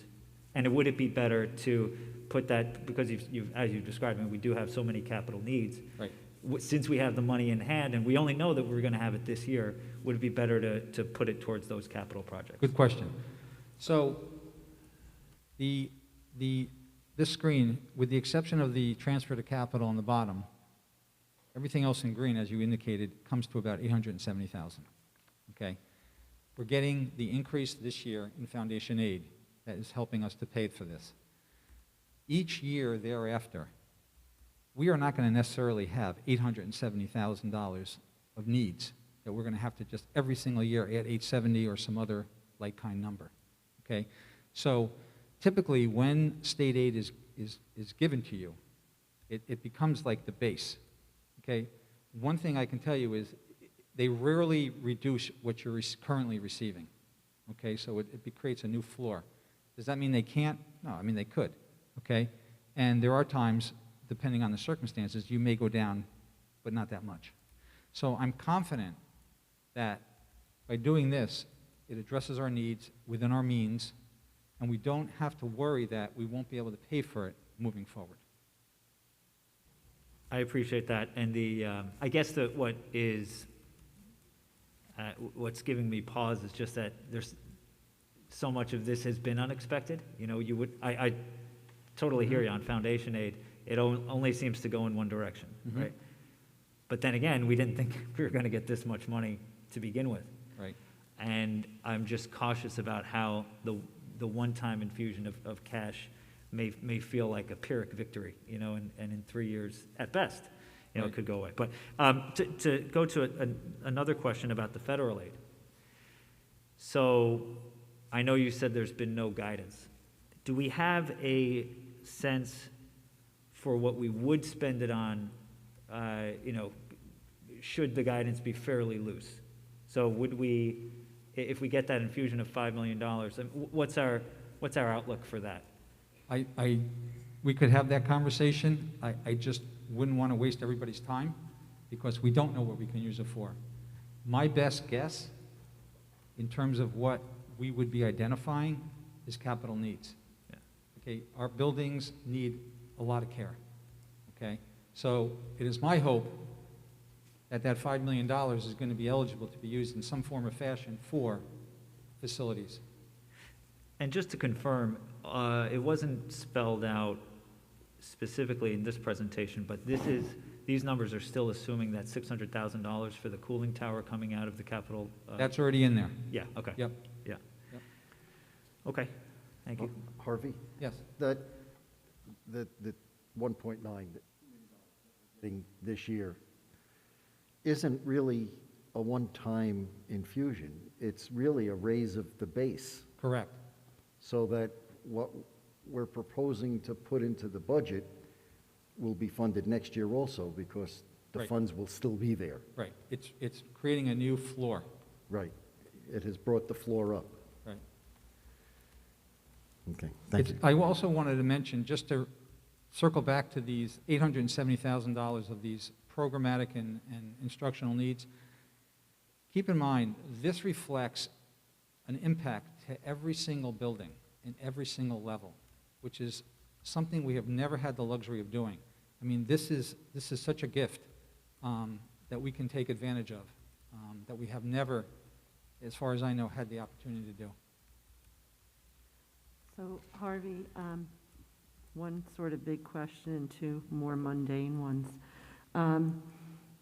Is it, and I know we don't know what the federal monies can be used for yet, but if we were able to use those, is it possible that we could parlay that into a much larger number if we spent it on capital, and then we would get a 75% reimbursement from, I think I'm thinking in terms of a hedge fund here, So, where we put the 25% in and use that 5 million, right. and then get a much larger reimbursement? Okay, so keep in mind, on the assumption, and it's merely an assumption, that you could use some of this for capital projects, there would be no building aid on it. Why? Because it's free money to us. We're not taxing the taxpayers. We're not getting that money from the taxpayers. So any kind of, you know, federal or state aid, you'd be double dipping if you got it and then you got aid on it. Okay, So that wouldn't work. Maybe we could get it from the federal and then Yeah, parlay it I'd into love to. state. And then the two other questions I had, on the other reserve options that you talked about creating, the workers' comp reserve and the property loss and liability reserve, would those, are those covered by insurance, and what we're talking about is a reserve for the deductible? No. So let's talk about each one of those with regard to your question. The workers' comp reserve, we have a workers' comp policy, very plain and simple. Actually, we're part of the Orange Ulster Workers' Compensation Plan, and it's a self-funded plan.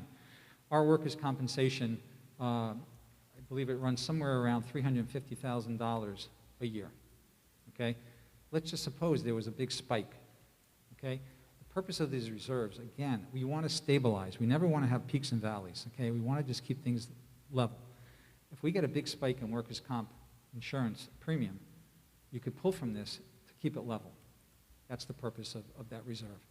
With regards to the property loss and the liability reserve, that one's a little bit more reactive because you never know when you might get hit with a lawsuit that you might lose, or you might have a property loss. But that could replace it. You know, I can't think of a good example right now, but if So it's all self-insurance versus our deductible under a Correct. third party? Correct. Okay. Yes. Thank you.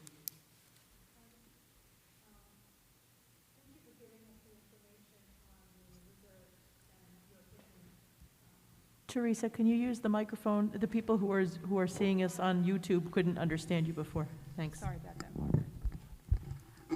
Thank you for giving us the information on the reserves and where your suggestions lie for improving them.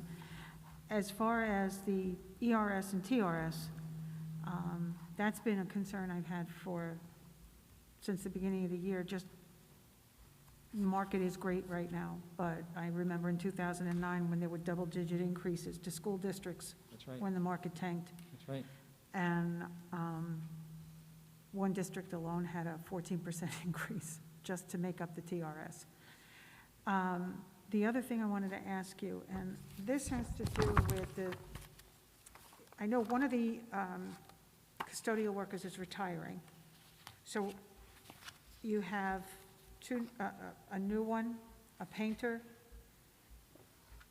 I think it comes to about $261,000. One you're replacing, Yep. because I know one retired. My only question is, not the need for them at all, but when you hire like these two custodial workers, do you, first question, is the painter a new position for in-house painting to save money from doing it outside, bringing Okay. in outside people? Yes. That's what I thought. In fact, every position that you're looking here is new. This has nothing to do with retirements. Oh, We have a okay. groundskeeper. We have to replace him. These are new positions are brand based on new. our needs. right? Okay, so the painter then will save us money. I gather we've looked at what we're paying outside people, and now we can have it done in-house. It also addresses another situation. We only have so much money for painting. Okay, I can't allocate, $100,000 to a contractor. Okay, this, we can get so much more bang for our buck. This person will be painting for us every single day. Okay, I couldn't afford that with a contractor.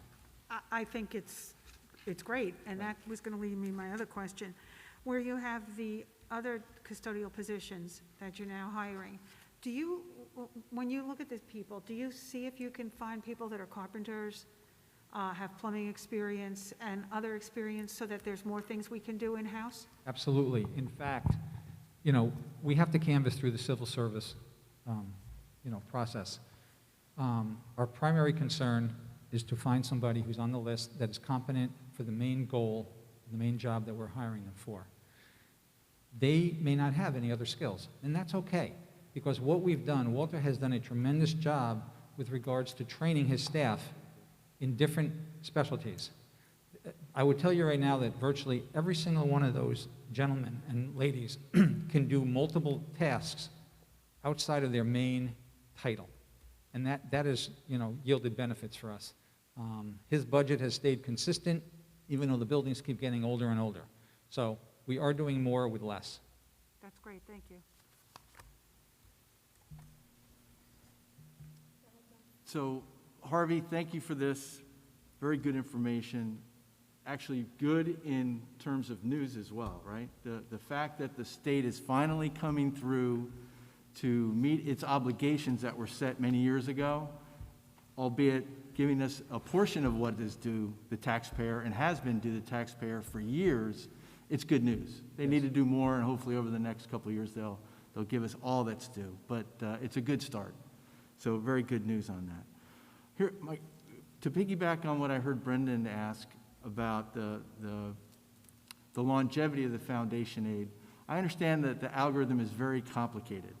As a matter of fact, only a bureaucrat would actually engage in the algorithm, the equation that they use to assign it.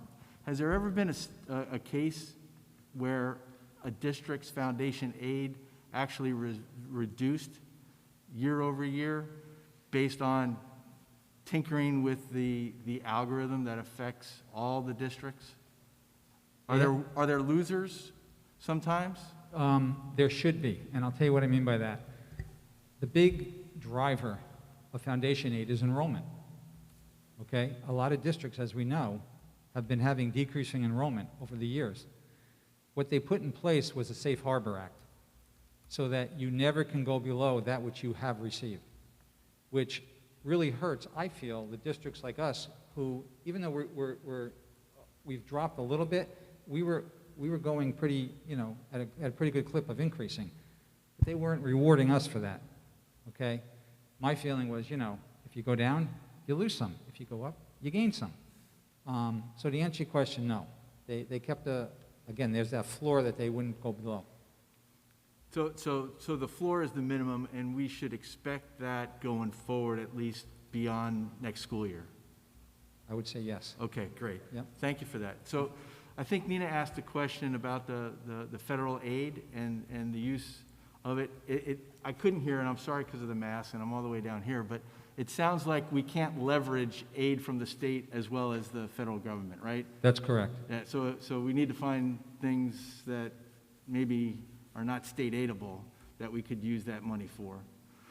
Because otherwise, the state would say, well, you just use your federal grant money for that purpose, right? Don't know what they're going to say. But they could. And I would still, if someone came up to us right now and said the federal money can be used all for facilities, capital projects, it would still be to our advantage, even though we're not getting aid.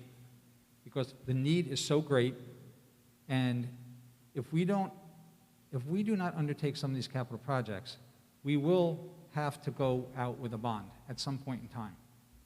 And that is going to have a direct impact on the taxpayers, even though they only were responsible for 25%. Okay? This is 100% money. If we were in that situation, I'm just saying, that would be something that would make much more sense. Right. I understand what you're saying. Yeah. Nina also last meeting brought up this notion of once we do a capital project that the state will pay us back over 20 or the life of the project, but we're doing the outlay initially, that we should look to recoup those and put that in terms of some type of reserve to earmark whenever those monies from the state come on those projects. We're building up that reserve again. Is that something that has been factored into this budget? The concept that was brought up at the previous meeting, you're still going to achieve the same regardless of which methodology you use. And I say that because, yes, we're spending this up front, okay? And we're getting a small amount each year. This is not, these amounts, as you can see here, they're typically amortized over 15 years, okay, at a 75% reimbursement rate. You're not talking a lot of money, okay? The only way to do it, as you are indicating, is to go out with a bond, okay? A bond is going to cost money to procure. It's going to require voter approval. What if the voters vote it down? This is a way that we can put it in the budget so that people can see it as part of the budget and understand that the budget as a whole, inclusive of that, is manageable. Right. I don't want to conflate two issues here, right? The capital projects and the use of bonds to efficiently finance those types of capital projects. Let's table that for another day.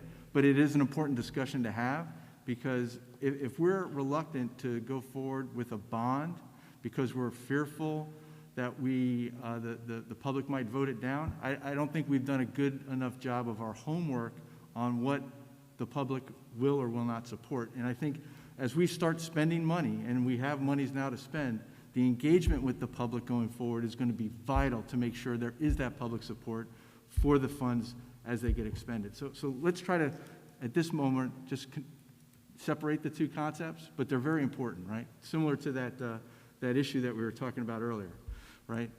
What's been approved and what we need to reassess. Fair? Great, thanks. My last question, and I appreciate the time on this. I noticed that the use of the unassigned balance, which you now, in this budget, call the assigned balance, went from $2.4 million to 2.25. From one round number to another round number, one might say, right? But the budget itself actually went up. The budget went up.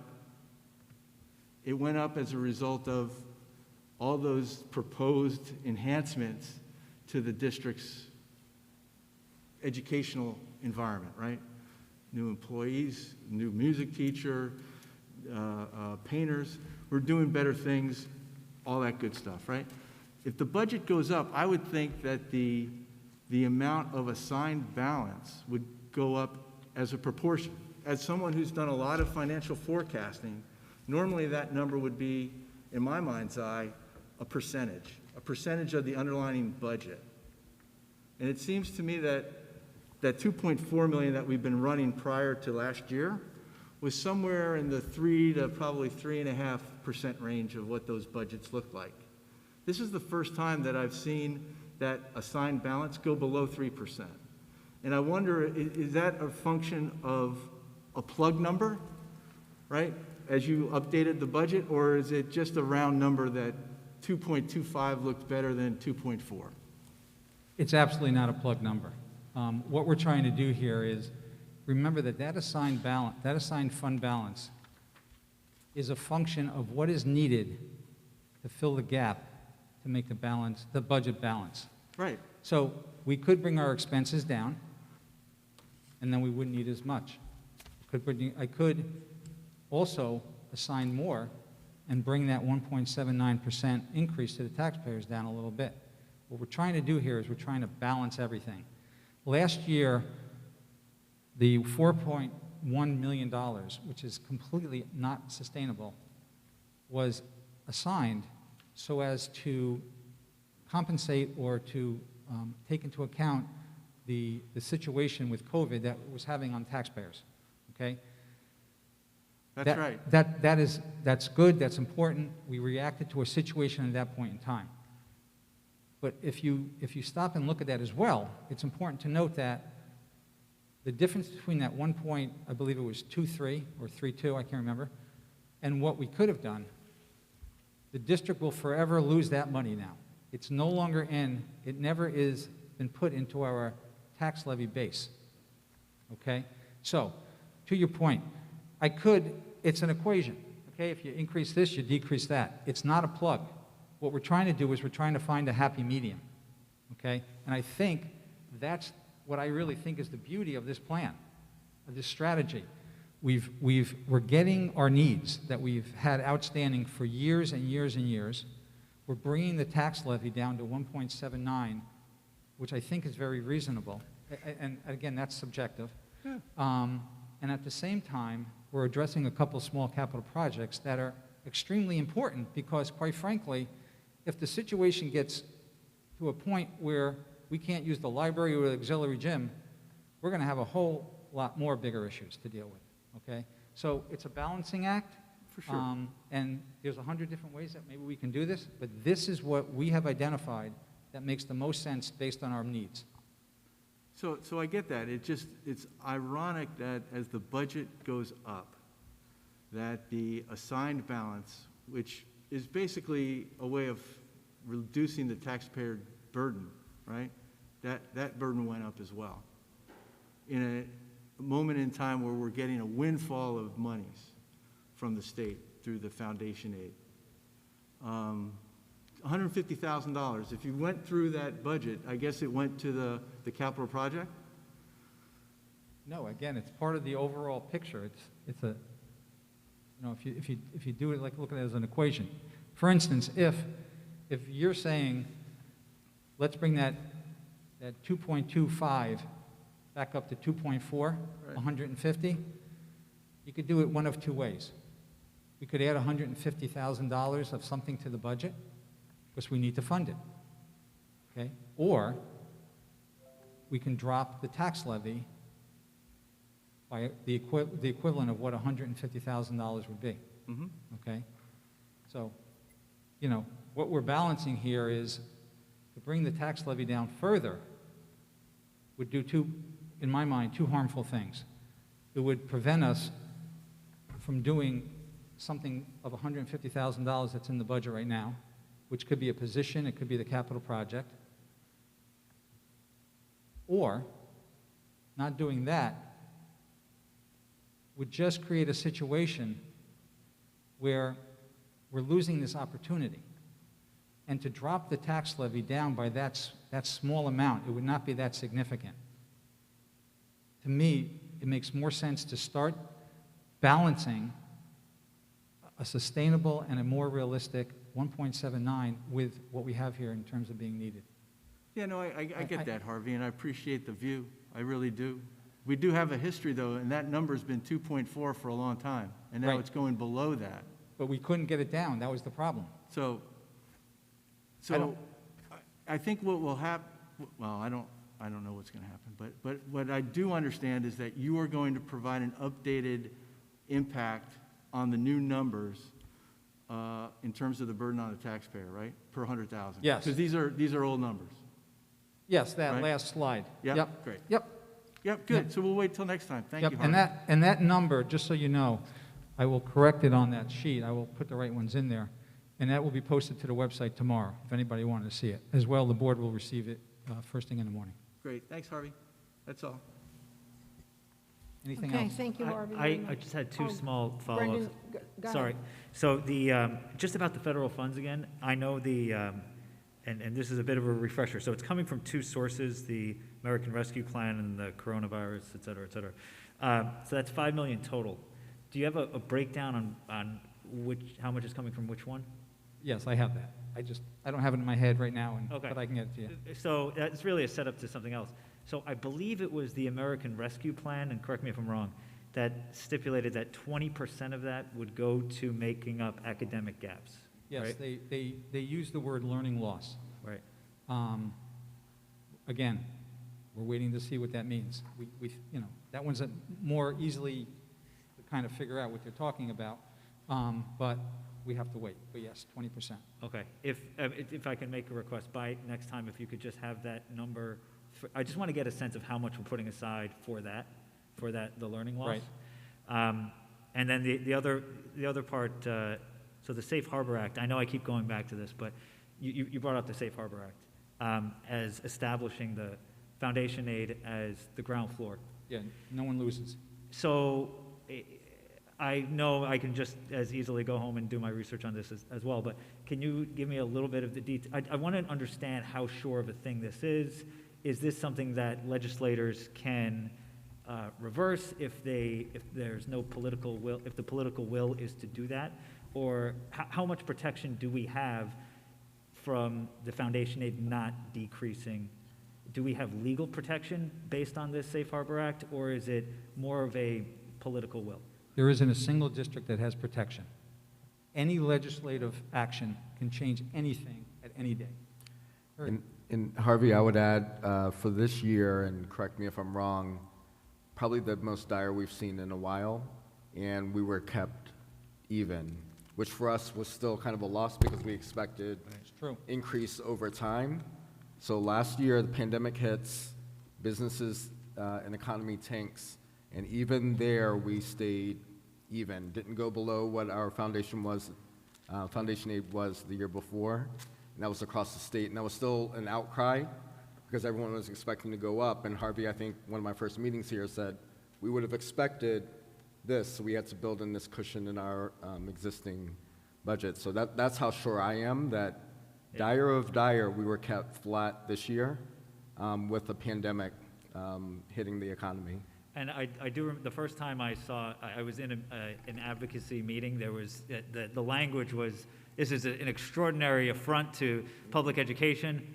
We're only getting increased by, $8 billion. I was like, wait a second, there's something so I think you're right about that. I just want to be, totally sure we're thinking about this from all angles, but I think we are. So thank you. I think one of the things we have to keep in mind is this increase we're getting is owed us from 7-8 years ago.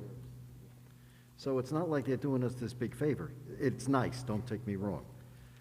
But they've owed us, last I remembered, they'd owed us over $7 million. We're getting not getting that much. But, so this is stuff that's owed us, and talking about laws, the state violated a court order. Who's going to take them to jail? Is this supposed to assure me, Larry? Okay, thank you, everyone, for your questions, and thank you, Harvey, for the presentation. We'll have one final chance for public comments if anyone would care to speak right now. I guess it's that microphone over there. And please state your name, and you'll have 3 minutes to make any comments you desire. Thank you. Hi, my name is Alicia Barnsby. And just wanted to give you a quick snapshot of our personal experience, one of our kids just in the last 30 days. Quarantine identification on March 16th, home until March 26th, then spring break, then shows up to school for one football scrimmage, one school day, and then we have now 2 quarantines stacked as of last week, currently quarantined through April 16th. So he effectively attended 1 day of instruction in 30 days. Sadly, the average of 1 to 2 days per month of live instruction was the case in November, December, and January because of a combination of quarantine, holiday, and pauses after the holidays. I think all the parents have a major concern with the interpretation of the state rules. And hold on, I got my notes here, but I got to keep it straight. By the county and the district, the other counties in the state of New York have different thresholds for the quarantine. In our understanding, direct contact is defined as within 6 feet for more than 10 minutes without a mask. If the school is upholding the established rules, which we believe that the schools are, there should be minimal situations when a quarantine is necessary. I have spoken to the high school vice principal. They're reporting to the county all kids within the same enclosed space of a known case, whether it's in direct or proximate contact. Now, mind you, the letters that we receive don't say either one of those 2 words. They just say close contact, so that's confusing. It doesn't make any sense to us that an entire lunch hour, entire grade, entire classroom, including vaccinated teachers, are kept home for extended periods of time. Oops, hold on. So by the numbers, one of the 2 quarantines that one of my kids is currently at has 40 kids that were deemed in direct contact and about 75 in proximate contact. I'm sure all were wearing masks at the school, as everybody seems to be following the rules, and they're probably sitting 6 feet apart in the classroom. I also understand that some families have been able to have their children removed from the district's quarantine list at the county level once it is clarified that their kids were not in direct contact with the case. So it is not clear to us where the disconnect is between the county and the district. If the interpretation of the proximate or direct contact is not, I guess, modified or changed in anticipation of the return to in-person, we'll find ourselves with double the amount of kids on quarantine once we have all the kids in. It would also be helpful if you define the effects of these rules on vaccinated students and staff.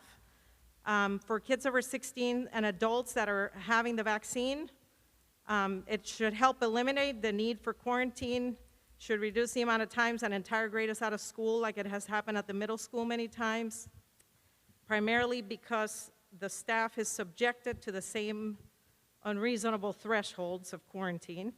The effect of school quarantine goes beyond the school grounds. It affects their social activities, students' jobs, church attendance, that's so important these days. Even routine medical care is denied if they're in quarantine. Most importantly, mental health of our kids is suffering.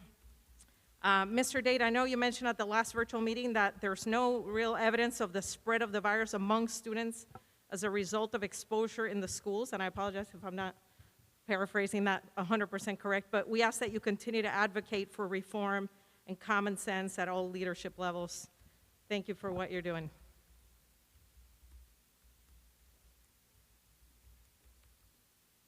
Hi, my name is Brenda Belusin, and I just want to express how I feel about this school year.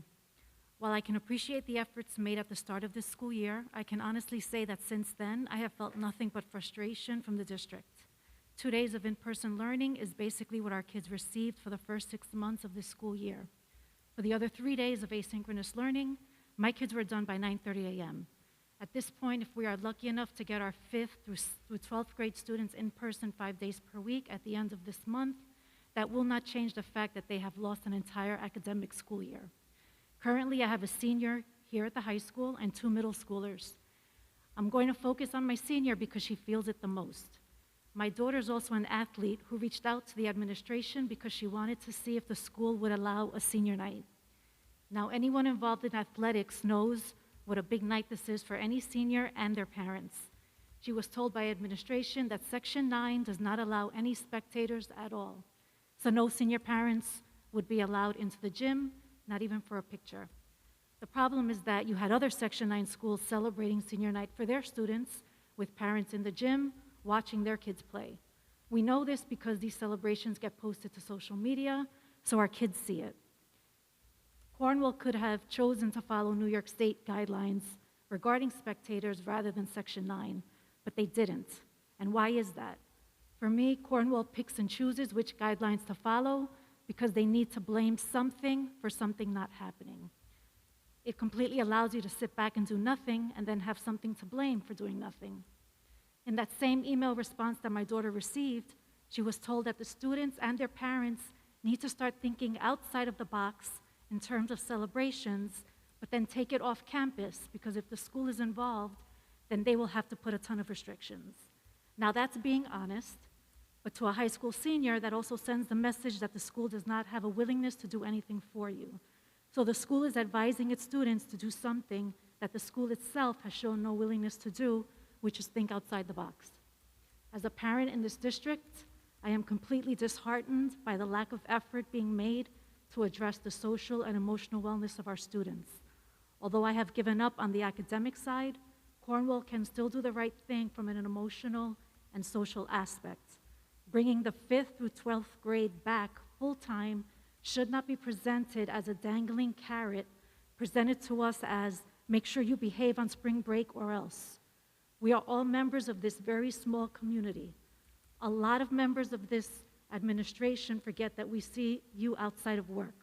We all go to the same establishments, and optics are important, especially when some members of the administration take on the attitude of, do as I say, not as I do.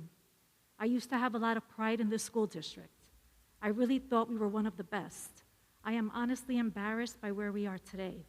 I have a lot of friends and family attending other school districts, and I see what other schools are doing, but it takes leadership. We have done a true disservice to our children, and they deserve better. My school taxes say so as well. Thank you.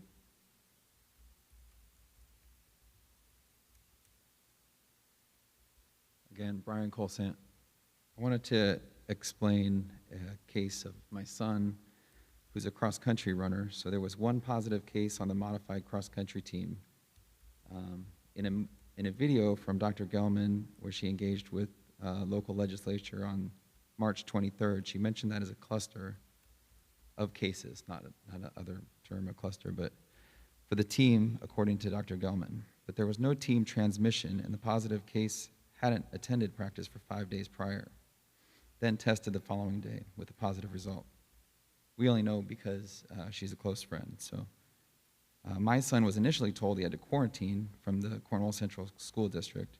Further information from the parent directly was presented to Orange County Department of Health.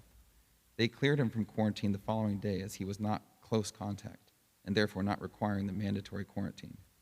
So it is important that we get on the same page as Orange County.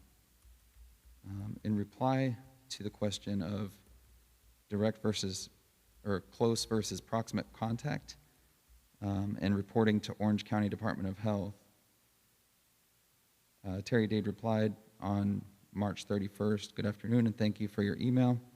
We are aware of the video and information contained from Dr. Gelman.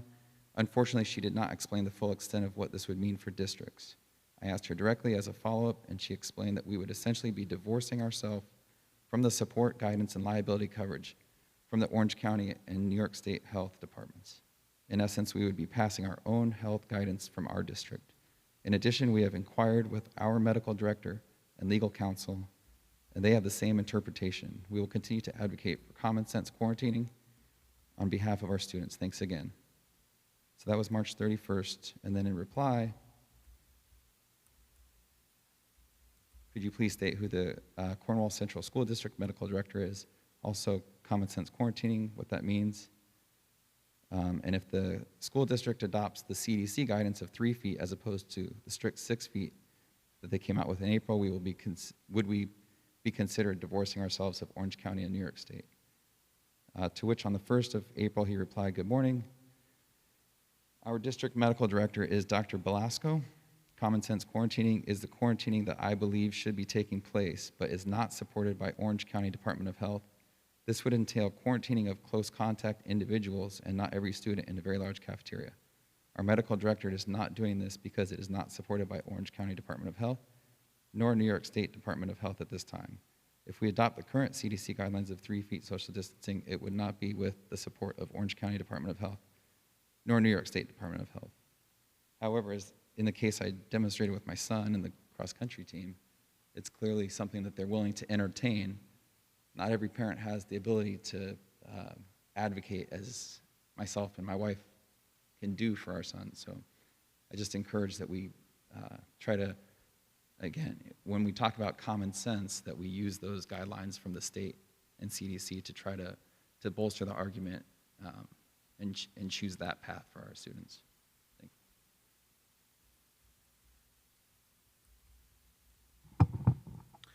Hello, my name is Oscar Rivas, and I have 2 kids at Lee Road.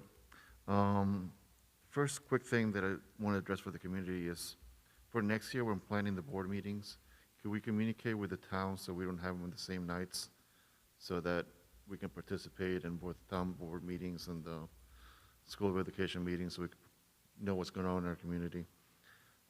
Also, you know, I'm really touched by all the parents here and the difficulties and all the students are going through, and the social distancing and being quarantined. And it's not an easy time for anybody. I think none of us would have pictured a school year like this, and none of us want to go through this again. But I do want to say a thank you for the school board and the administration for listening to the community and bringing the elementary students back 5 days a week, and for even having the hybrid models to begin with, because a lot of schools went straight remote without even trying to put any kind of plan together. So I know there's a lot of backlash out there, but I know that a lot of you, this is just your free time that you're putting together here to help the community, so I just want to say thank you for that. It's not all bad. I think you guys are doing a really good job. And one thing, I just want to add a quick question. Did you guys ever make a technology committee? Was that ever made? I don't know if you can address it or not. But considering all the things that are going on, especially after the presentation tonight, and seeing that smart technology that's available in the budget that we have outstanding for $400,000, and even perhaps even more, I think it's really important now more than ever to have a group of community members, to have a community technology committee to not only discuss what can be used for in the future to address the needs that the school might have right now, but also to research some of the platforms that we're using, like Seesaw and Raskits and IXL and things like that, because I feel a lot of those were like pushed on us this year, and we don't know how much research was done and how well kids can adapt to something like that. My kid is trying to learn math right now, and all of a sudden we have an app that's like throwing you 5 different equations at once, and you get to solve them within 3 seconds. So it's like having a technology committee that can address some of those issues, I think will be helpful for the future. And also to, as we've learned this year, technology is going to be a very important part in the future. So knowing how to edit videos, knowing how to take proper photographs, how to manage social media, how to manage a computer, I think it will be something very important to put as part of the curriculum. And we talked about school safety last year. We had a school safety presentation, or a little town hall, as you may, and we talked about having a student portal where students can feel safe about reporting bullying and things like that. A technology committee would help come up with solutions like that so that we can advocate for our students from the technology side in the future as well. So that's, I just want to say that. Thank you.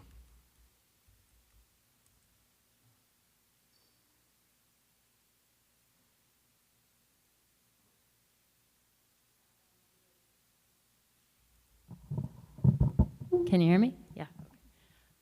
First of all, I want to thank you. I want to thank the board and Superintendent Dade for responding to parent concerns recently and making good on your promise to reopen the elementary schools. I know today was a very joyous day for my kids and my neighborhood, and COH was very festive, and it was just great to see. But my first question has to do with the middle school and high school. As everyone has said, you know, everyone's very anxious and confused about the likelihood of that reopening plan happening. So I just want to get clear, if conditions stay the same, will we reopen, or are we waiting for guidance to change? So that's my first big question. And then the other issue has to do with this quarantine policy, this ridiculous quarantine policy that other counties have, you know, rejected in light of evidence. And our commissioner, our health commissioner, is really being, I think, she's neglecting the well-being of our children and speaking out of both sides of her mouth. Because on the one hand, we've all seen the emails where she says, you know, it's up to the district, actually, to interpret state DOH guidelines. And then we hear from her memos to superintendents that they can't do that. But I would just ask the district to consider really going out on the limb here and following what other counties, Westchester, Ulster, Dutchess, have done in interpreting that state guidance less restrictively without being penalized for it by the state. I don't know what kind of cover you're really getting from the county, so I guess I'm not clear on what the risk is in doing that. Seems like the district has been brave before the new guidance was out in following the CDC the social distance reduction without the state stating that clearly. Parents were really happy about that, and it made sense, and so I think we want to see that same leadership when it comes to quarantine protocol. And that's it. Thank you.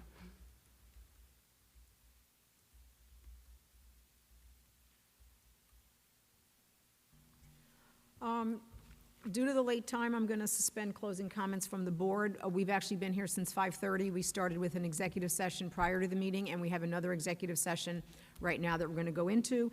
I want to thank everybody for being here tonight. Please know that we certainly have heard you, and we take your comments very seriously. So thank you all. Thank you to everyone who did presentations tonight. I thank you to my board and the administration for all their hard work. I need a motion to go into executive session. So moved. Second? All in favor?